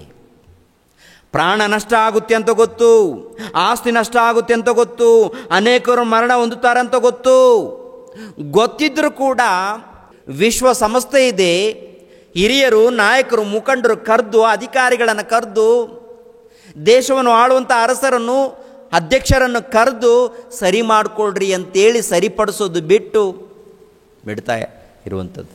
ಏನಾಗ್ತಾರೆ? ಉದ್ಧಾರ ಆಗ್ತಾರಾ? ನಾಶವಾಗ್ತಾರಾ? ನಾಶವಾಗುವಂಥದ್ದು ಉದ್ಧಾರವಾಗುವಂಥದ್ದಲ್ಲ. ನಾಶವಾಗುವಂಥದ್ದು ಉಗ್ರವಾದಿಗಳಿದ್ದಾರಾ? ಎಲ್ಲೆಲ್ಲಿ ಉಗ್ರವಾದಿಗಳಿದ್ದಾರೋ ಅವರನ್ನು ಆರಿಸಿ ಒಂದು ಪಕ್ಕದಲ್ಲಿ ಮೂಲೆಯಲ್ಲಿ ಹಾಕಬೇಕು. ಮತ್ತು ಏನು ನಡೀತಾ ಇದೆ ಅಂತ ನೋಡುವಾಗ ಏನ್ರಿ ಪ್ರಿಯರಾದ ದೇವ್ರ ಮಕ್ಕಳಿರ ನೋಡಿ, ಪ್ರಪಂಚ ದೇಶದಲ್ಲಿ ಇಂಥದ್ದೆಲ್ಲ ನಡೀತಾ ಇದೆಯಾ? ಯಾಕೆ ನಡೀತಾ ಇದೆ ಅಂತ ನೋಡುವಾಗ ಭಕ್ತಿ ಇಲ್ಲ ರೀ, ದೇವರಂದರೆ ಭಯ ಇಲ್ಲ ರೀ. ಮತ್ತೇನು ಭೂಭಾಗ, ಎರಡನೇದಾಗಿ ನಮ್ಮ ರಾಜ್ಯ, ಮೂರನೇದಾಗಿ ನಮ್ಮ ಮತ, ನಮ್ಮ ಧರ್ಮ, ನಮ್ಮ ದೇಶ, ನಮ್ಮ ಜನಾಂಗ. ಇನ್ನೊಬ್ಬರು ಸತ್ತು ನಮಗೇನು, ಇನ್ನೊಬ್ಬರನ್ನ ಕೊಂದ ಹಾಕಿ ನಾವು ಹೇಳ್ಕೊಳ್ಳೋಣ. ಇಂಥ ಭ್ರಷ್ಟತ್ವ ಇರುವುದರಿಂದ ದೇವರೇನು ಮಾಡ್ತಾರೆ, ಒಪ್ಪಿಸ್ತಾರೆ, ಏನಾದರೂ ಮಾಡ್ಕೊಂಡು ಹೋಗ್ರಿ ಅಂತ. ಆದರೆ ದೇವರ ಮಕ್ಕಳೆಂದು ಭಕ್ತರೆಂದು ಕರೆಯಲ್ಪಡುತ್ತಿರುವಂಥ ಪ್ರತಿ ಕ್ರೈಸ್ತರು ಯೋಚನೆ ಮಾಡಬೇಕು. ಮತ್ತೆ ಕ್ರೈಸ್ತರಾಗಿರುವಂಥ ನಾವು ಯಾರಿಗೋಸ್ಕರ ಪ್ರಾರ್ಥನೆ ಮಾಡ್ತೀವಿ, ಯಾರಿಗೋಸ್ಕರ ಪ್ರಾರ್ಥನೆ ಮಾಡಬೇಕು? ಮೊದಲನೇದಾಗಿ ವಾಕ್ಯಗಳನ್ನು ಕಲಿಬೇಕು, ಧ್ಯಾನದಲ್ಲಿ ಇರಬೇಕು, ಪ್ರಾರ್ಥನೆಯಲ್ಲಿ ಇರಬೇಕು. ದೇವರೇ ಇಸ್ರಾಯೇಲ್ ದೇಶವನ್ನು ಕಾಪಾಡಿ, ದೇವರೇ ಇನ್ನೊಂದು ದೇಶ ನಾಶವಾದರೂ ಪರವಾಗಿಲ್ಲ, ಈ ದೇಶವನ್ನು ಕಾಪಾಡಿ ದೇವರೇ. ಮತ್ತು ಆ ದೇಶದಲ್ಲಿ ಇದ್ದಂಥವ್ರು ಮನುಷ್ಯರಲ್ವಾ? ಇನ್ನೊಂದು ದೇಶದಲ್ಲಿದ್ದವರು ಮಾನವರಲ್ವಾ? ಅಂದರೆ ಒಂದು ದೇಶವನ್ನು ಕಾಪಾಡಿ ಇನ್ನೊಂದು ದೇಶವನ್ನು ನಾಶ ಮಾಡುವಂಥ ಹೇಳುವಂಥ ಅಧಿಕಾರ, ಪ್ರಾರ್ಥನೆ ಮಾಡುವಂಥ ಅಧಿಕಾರ ನಿನಗಿದೆಯಾ? ಯೇಸುಪ್ರಭು ಹೇಳಿದ್ದಾರಾ? ಶತ್ರುಗಳನ್ನು ಕೂಡ ಪ್ರೀತಿಸಬೇಕು ಅಂತ ಹೇಳಿದ್ದಾರಲ್ಲ.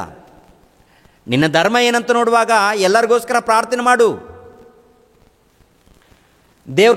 ದೇವರು ಸುಮ್ಮನೆ ನೋಡ್ಕೊಂಡಿರ್ತಾನ? ಮುಯ್ಯು ತೀರಿಸುವ ಕೆಲಸ ನನ್ನ ಕೆಲಸ ಅಂತ ದೇವ್ರು ಹೇಳಿಲ್ವಾ? ಹೇಳಿದ್ದಾರೆ. ಯಾರ ಮಾತನ್ನು ಕೇಳ್ತೀರಾ? ಮೊದಲನೇ ಪ್ರಪಂಚ ಯುದ್ಧದಲ್ಲಿ ನೋಡುವಾಗ ಸುಮಾರು 1 ಕೋಟಿ ಮಂದಿ ಸೈನಿಕರು ಮರಣ.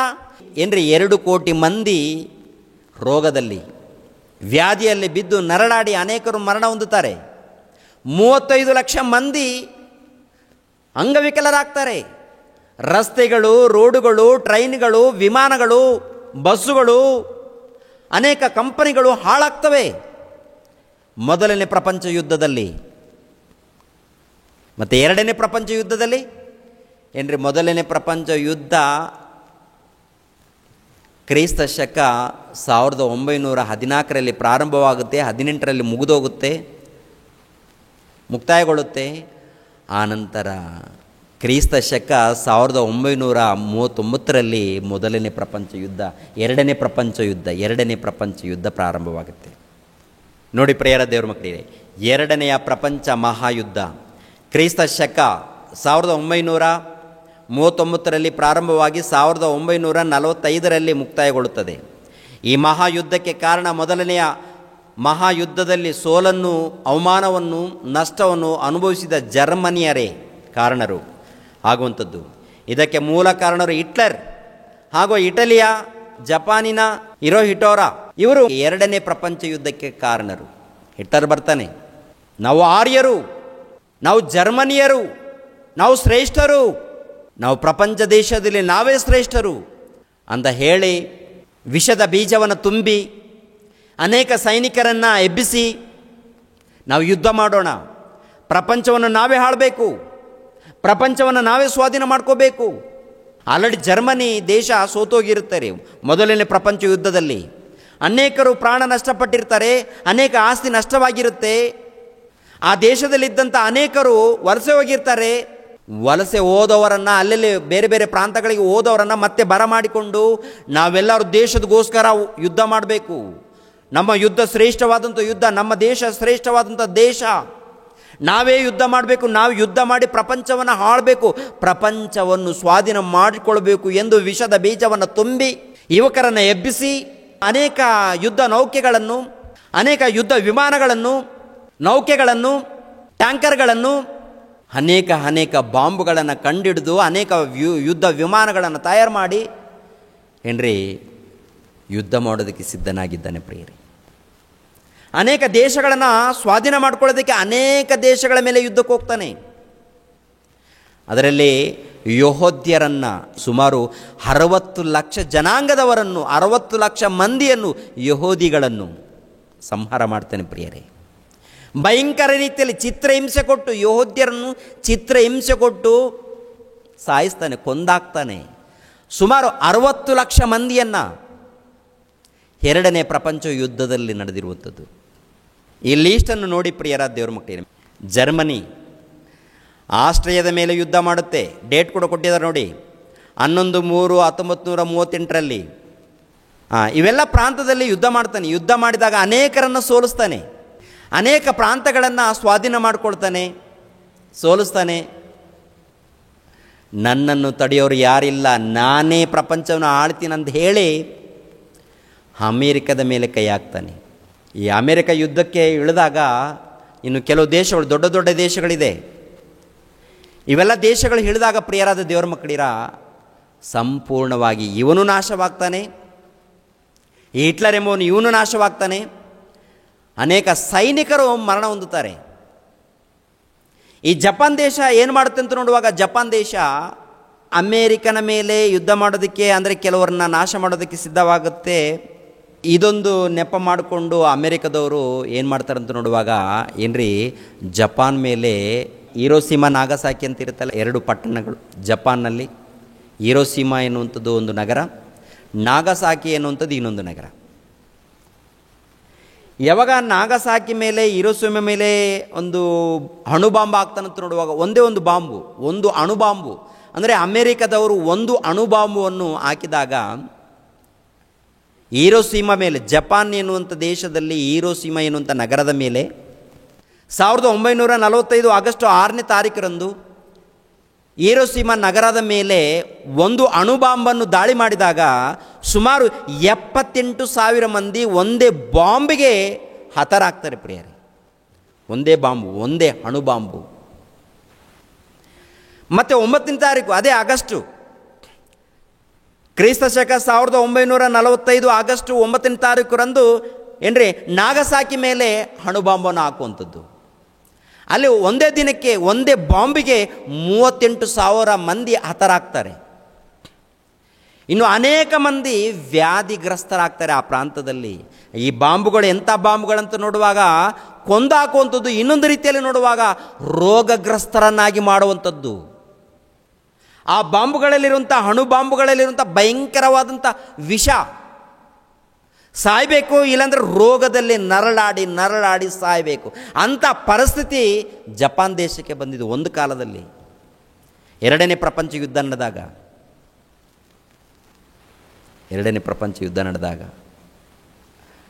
ಏನ್ರಿ ಜರ್ಮನಿ, ಹಿಟ್ಲರ್ ಮಾತ್ರ ಪ್ರಾರಂಭದಲ್ಲಿ ಯುದ್ಧ ಮಾಡೋದಕ್ಕೆ ಪ್ರಾರಂಭ ಮಾಡಿದ್ದಾನೆ, ಅನೇಕ ಪ್ರಾಂತಗಳನ್ನು ಸ್ವಾಧೀನ ಮಾಡಿಕೊಂಡಿದ್ದಾನೆ, ಅನೇಕರನ್ನು ಸ್ವಾಧೀನ ಮಾಡಿಕೊಂಡಿದ್ದಾನೆ. ಯುದ್ಧ ವಿಮಾನಗಳು, ಟ್ಯಾಂಕರ್ಗಳು, ನೌಕೆಗಳು ಇವೆಲ್ಲ ಬಂದಾಗ ನಾನೇ ಪ್ರಪಂಚವನ್ನು ಆಳ್ತೀನಿ,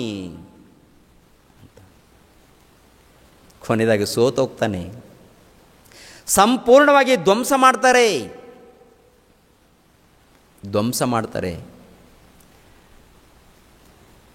ಜರ್ಮನಿ ನಿಯಂತ, ಹಿಟ್ಲರ್ ನಾಶವಾಗ್ತಾನೆ, ಸೈನಿಕರು ಸರ್ವನಾಶವಾಗ್ತಾರೆ. ಎಷ್ಟೋ ಮಂದಿ ಸೈನಿಕರು, ಜರ್ಮನಿಯ ಸೈನಿಕರು ಹತರಾಗ್ತಾರೆ. ಸುಮಾರು 40 ಲಕ್ಷ ಮಂದಿ ಸೈನಿಕರು. ಮತ್ತು ಈತನು ಏನು ಮಾಡ್ತಾನೆ, ಓಡೋಗ್ತಾನೆ, ಉರ್ಲಾಕ್ಕೊಳ್ತಾನೆ, ಅಂದರೆ ತನ್ನನ್ನು ತಾನು ಏನ್ರಿ ಆತ್ಮಹತ್ಯೆ ಮಾಡ್ಕೊಳ್ತಾನೆ. ಯಾಕೆ? ಸೋತೋಗಿದ್ದೀನಿ ಎನ್ನುವಂಥ ಬಾಧೆನ. ಏನು ಸಾಧನೆ ಮಾಡ್ದ? ರೊಚ್ಚಿಗೆದ್ದ, ದುಷ್ಟನಾದ, ಸಮಾಜವನ್ನು ಹಾಳು ಮಾಡಿದ, ಅಮಾಯಕರನ್ನ ಕೊಂದಾಕಿದ, ಮುಗಿಸ್ಕೊಂಡು ಹೋದ. 2ನೇ ಪ್ರಪಂಚ ಯುದ್ಧದಲ್ಲಿ ನೋಡುವಾಗ ಏನ್ರಿ ಪ್ರಿಯರಾದ ದೇವ್ರ ಮಕ್ಕಳಿರ ಒಂದು ಲಿಸ್ಟ್ ಹಾಕಪ್ಪ, ಬಾಂಬುಗಳಲ್ಲಿ ಇಷ್ಟು. 2ನೇ ಪ್ರಪಂಚ ಮಹಾಯುದ್ಧದಲ್ಲಿ ಬಳಸಿರುವ ಶಸ್ತ್ರಾಸ್ತ್ರಗಳು, ಯುದ್ಧ ನೌಕೆಗಳು, ಯುದ್ಧ ವಿಮಾನಗಳು, ಸ್ಫೋಟಕ ಯಂತ್ರಗಳು, ಟ್ಯಾಂಕರ್ಗಳು, ಅಣು ಬಾಂಬುಗಳು, ಖಂಡಾಂತರ ಕ್ಷಿಪಣಿಗಳು, ಹೈಡ್ರೋಜನ್ ಬಾಂಬುಗಳು, ಇನ್ನು ಅನೇಕ ಇವಾಗ ಈಗಿನ ಕಾಲದಲ್ಲಿ ಅನೇಕ ಹೊಸ ರೀತಿಯಲ್ಲಿ ಬಾಂಬುಗಳನ್ನು ಕಂಡುಕೊಂಡಿದ್ದಾರೆ. ಇವೆಲ್ಲ ನೋಡಿ ಏನು ಯುದ್ಧ ವಿಮಾನಗಳು ನೋಡುವಾಗ ಏನ್ರಿ ಮುಂದೆ ಹೊಗೆ, ಮುಂದೆ ಬೆಂಕಿ, ಹಿಂದೆ ಹೊಗೆ. ಪ್ರಕಟಣೆ ಗ್ರಂಥದಲ್ಲಿ ನೋಡ್ತಾ ಇರ್ತೀವಲ್ಲ, ಬೆಂಕಿ, ಬಾಯಲ್ಲಿ ಬೆಂಕಿ ಅಂದರೆ ಹಿಂದೆ ಹೊಗೆ. ಅಂದರೆ ಕುದುರೆಯಲ್ಲಿ ಬರುತ್ತಾ, ಸಿಂಹದಲ್ಲಿ ಬರುತ್ತಾ ಹೊಗೆ, ಬೆಂಕಿ? ಒಂದ್ಸರಿ ಯೋಚನೆ ಮಾಡಿ. ಕುದುರೆ ಅಂದರೆ ಕುದುರೆ ಅಲ್ಲಪ್ಪ, ಸಿಂಹ ಅಂದರೆ ಸಿಂಹ ಅಲ್ಲಪ್ಪ. ಮಾರಣ ಆಯುಧಗಳು, ಯುದ್ಧ ನೌಕೆಗಳು, ಯುದ್ಧ ವಿಮಾನಗಳು, ರೋಬೋಟ್ಗಳು ಕೂಡ ಬರುತ್ತೆ. ಮಿಡತೆಗಳ ಹಾಗೆ ಇರುತ್ತೆ ಅವೆಲ್ಲ ಕೂಡ ರೋಬೋಗಳು. ಇನ್ನು ಪ್ರಪಂಚದಲ್ಲಿ ಎಂತೆಂಥ ಕಂಡುಹಿಡಿತಾರೋ ಗೊತ್ತಿಲ್ಲ. 3ನೇ ಪ್ರಪಂಚ ಯುದ್ಧ ನಡೆದ್ರೆ ಸರ್ವನಾಶ. ಇವಾಗಲೂ ಕೂಡ ಯುದ್ಧ ನಡೀತಾ ಇದೆ, ಅಲ್ಲಲ್ಲಿ ಯುದ್ಧಗಳು. ಏನ್ರಿ ಇಸ್ರಾಯೇಲ್ಗೂ ಇರಾನ್ಗೂ, ಇಸ್ರಾಯೇಲು ಇರಾನ್ಗೂ ಯಾಕೆ ಯುದ್ಧಗಳು? ಯಾಕೆ? ದೊಡ್ಡವರು, ಜ್ಞಾನಿಗಳು, ಬುದ್ಧಿವಂತರು ಯುದ್ಧಗಳ, ಭಕ್ತರು ಯುದ್ಧಗಳ, ಅವರು ಭಕ್ತರು ಇವರು ಭಕ್ತರು.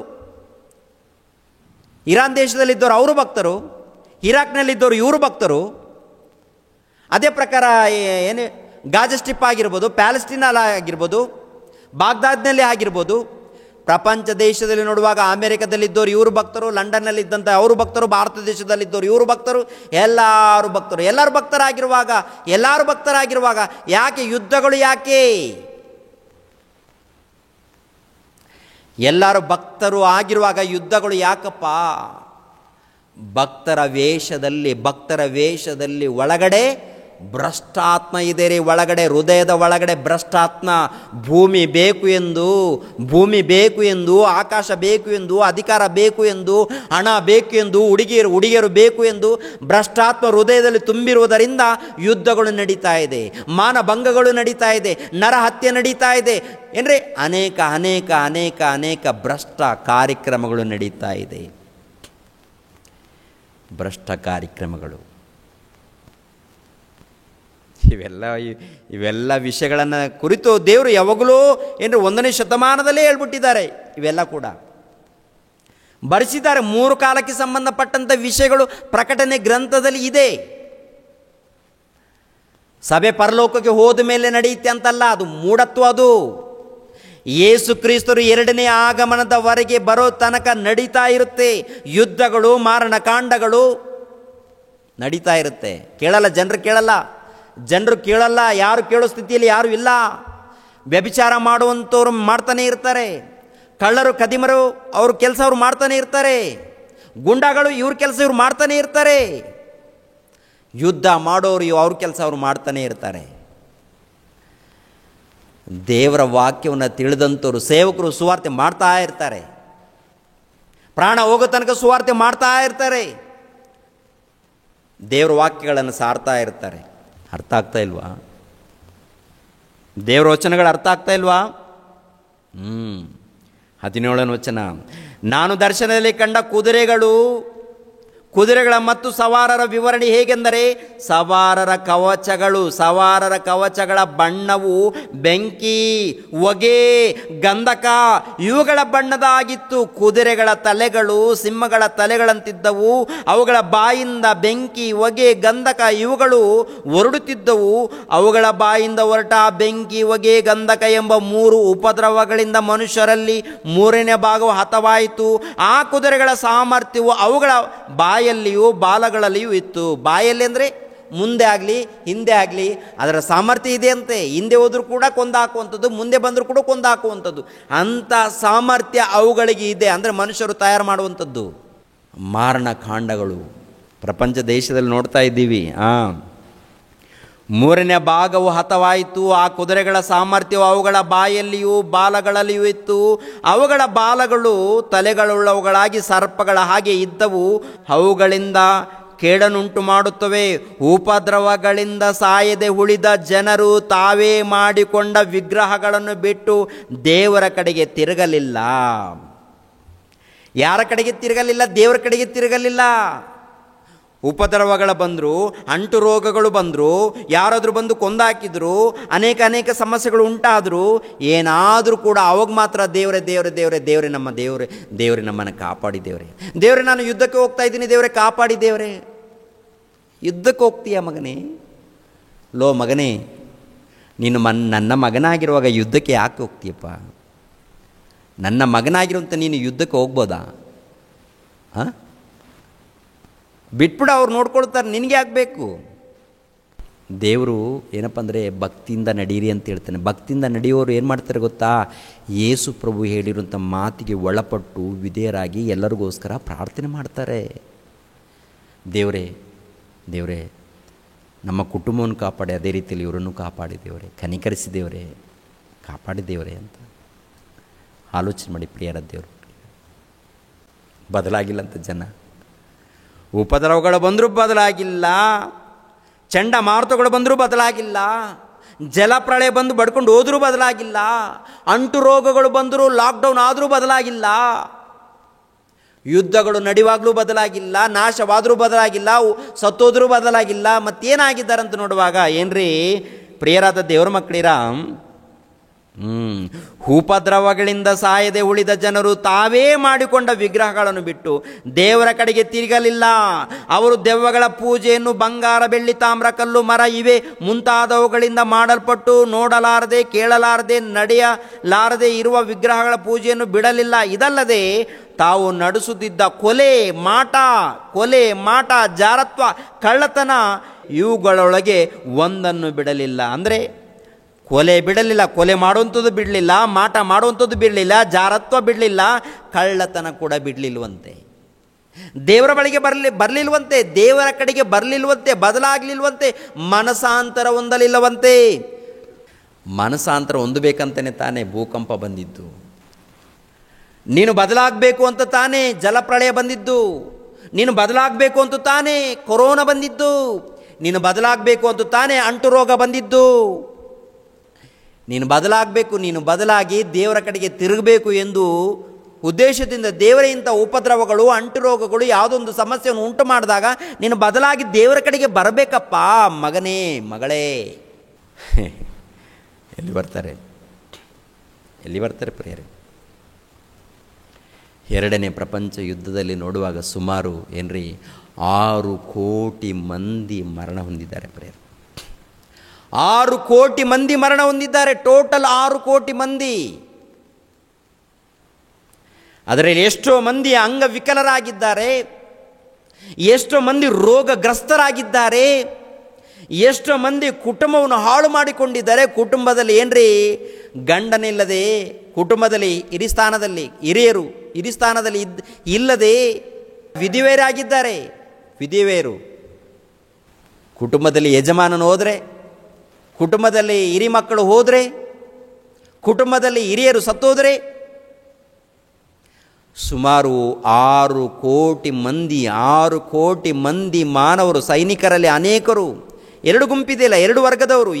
ಈ ವರ್ಗದಲ್ಲಿದ್ದಂಥವರು, ಇನ್ನೊಂದು ವರ್ಗದಲ್ಲಿದ್ದಂಥವರು.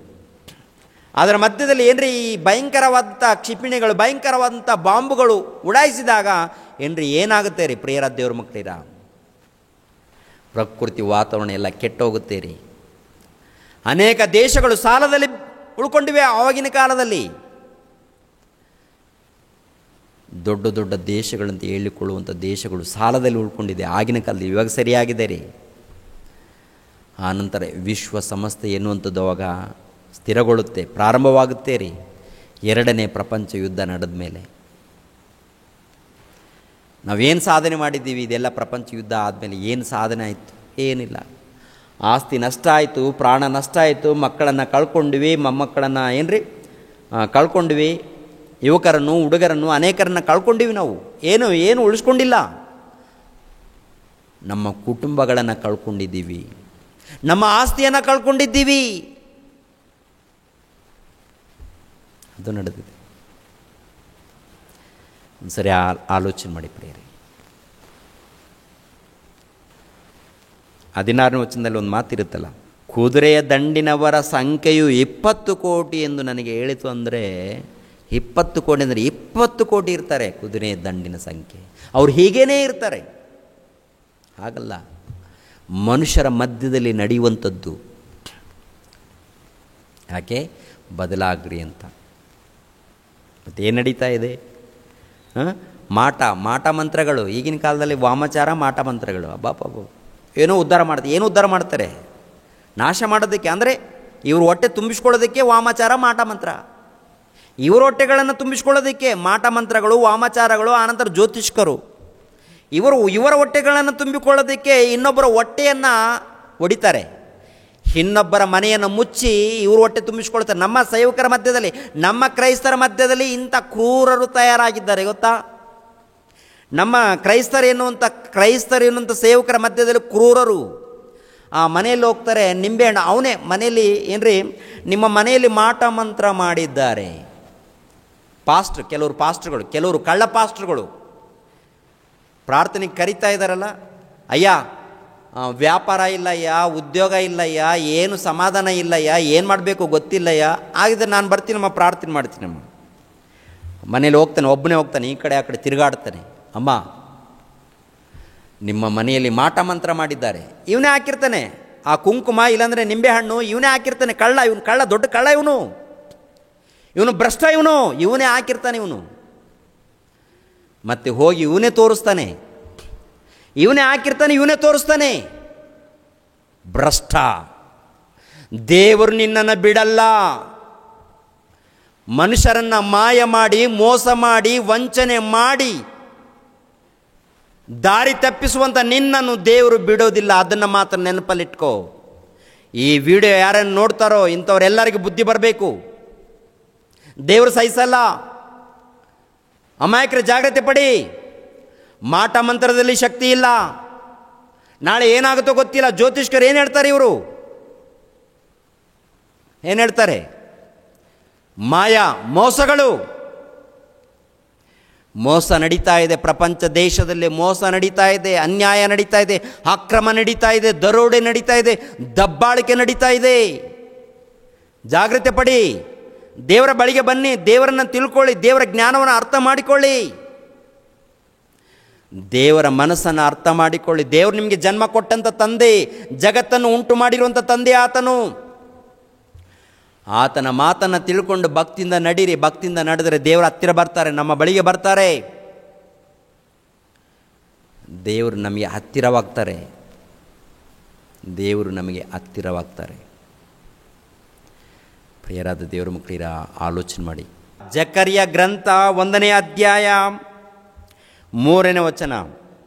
ಜಕರ್ಯ ಗ್ರಂಥ 1ನೇ ಅಧ್ಯಾಯ 3ನೇ ವಚನ.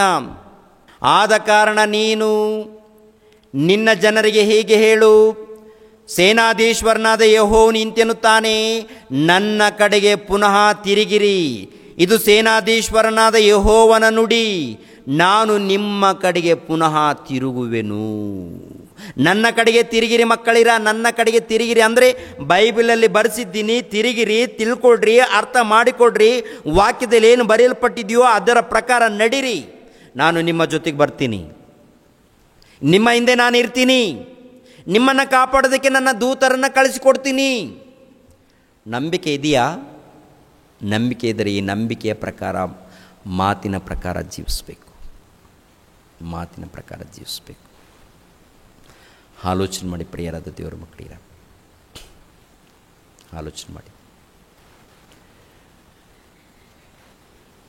ಪ್ರಪಂಚ ದೇಶದಲ್ಲಿ ನಡೆಯುವಂಥ ವಿಷಯಗಳನ್ನು, ಪ್ರಪಂಚ ಭವಿಷ್ಯತ್ತನ್ನು, ನಡೆದಿರುವಂಥದ್ದು ವರ್ತಮಾನ ಕಾಲವನ್ನು, ಭೂತಕಾಲವನ್ನು, ಭವಿಷ್ಯತ್ ಕಾಲವನ್ನು, ವರ್ತಮಾನ, ಭೂತ, ಭವಿಷ್ಯತ್ ಕಾಲಗಳನ್ನು ಕುರಿತು ಬರೆಯಲ್ಪಟ್ಟಿರುವಂಥ ಗ್ರಂಥ ಅದೇ ಸತ್ಯವೇದ ಗ್ರಂಥ, ಬೈಬಲ್ ಗ್ರಂಥ, ಮಹಾಜ್ಞಾನದ ಗ್ರಂಥ. ದೇವರು ಕೊಟ್ಟಿದ್ದಾರೆ. ನೋಡಿ, ಓದಿ, ಪರಿಶೋಧನೆ ಮಾಡಿ. ದೇವರಿಗೆ ಒಂದು ಸಾರಿ ಹೃದಯವನ್ನು ಕೊಟ್ಟು ನೋಡಿ. ನಿಮ್ಮ ಹೃದಯದಲ್ಲಿ ಜಾಗ ಕೊಟ್ಟು ನೋಡಿ. ಹೃದಯದಲ್ಲಿ ಜಾಗ ಅಂದರೆ ನಿಸ್ವಾರ್ಥದಿಂದ ಯಥಾರ್ಥವಾದಂಥ ಹೃದಯದಿಂದ ದೇವರಿಗೆ ಹೃದಯದಲ್ಲಿ ಸ್ಥಾನ ಕೊಟ್ಟು ನೋಡಿ ಪ್ರಿಯರಾದ ದೇವರ ಮಕ್ಕಳಿರ. ದೇವರು ಎಂತೆಂಥ ಕ್ರಿಯೆಗಳನ್ನು ಮಾಡ್ತಾರೋ. ಜಾಗ್ರತೆ ಪ್ರಿಯರು. ದೇವರು ನಿಮ್ಮನ್ನು, ನನ್ನನ್ನು ಆಶೀರ್ವದಿಸಲಿ. ತಲೆಬಾಗಿಸ್ರಿ, ಪ್ರಾರ್ಥನೆ ಮಾಡಿ ಮುಗಿಸ್ತೇವೆ. ನಮ್ಮನ್ನು ಬಹಳವಾಗಿ ಪ್ರೀತಿಸುವಂಥ ನಮ್ಮ ತಂದೆಯಾದ ದೇವರೇ, ವಂದನೆಗಳು, ಸ್ತೋತ್ರಗಳು. ಸತ್ಯವೇದ ಗ್ರಂಥದಲ್ಲಿ ಮಹಾಜ್ಞಾನವನ್ನು ಬರೆಸಿದ್ದೀರ. ಇದು ಭೂಮಿಯ ಮೇಲೆ ಇದ್ದಂಥ ಪ್ರತಿಯೊಬ್ಬರಿಗೂ ಸಂಬಂಧಪಟ್ಟದ್ದು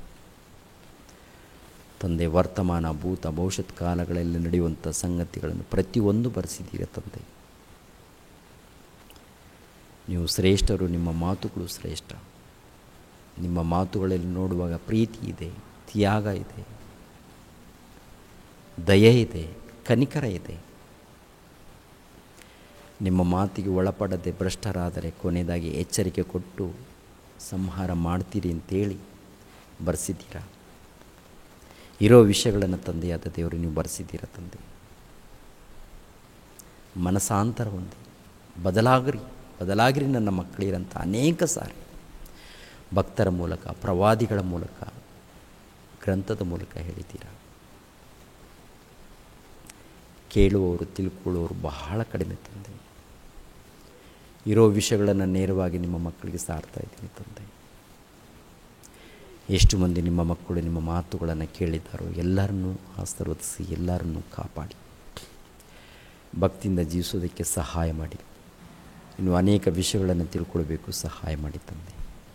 ಯೇಸು ಪವಿತ್ರ ನಾಮದಲ್ಲಿ ಬೇಡ್ತಾ ಇದ್ದೀನಪ್ಪ ತಂದೆ. ಆಮೇನ್. ಎಲ್ಲರಿಗೂ ವಂದನೆಗಳು.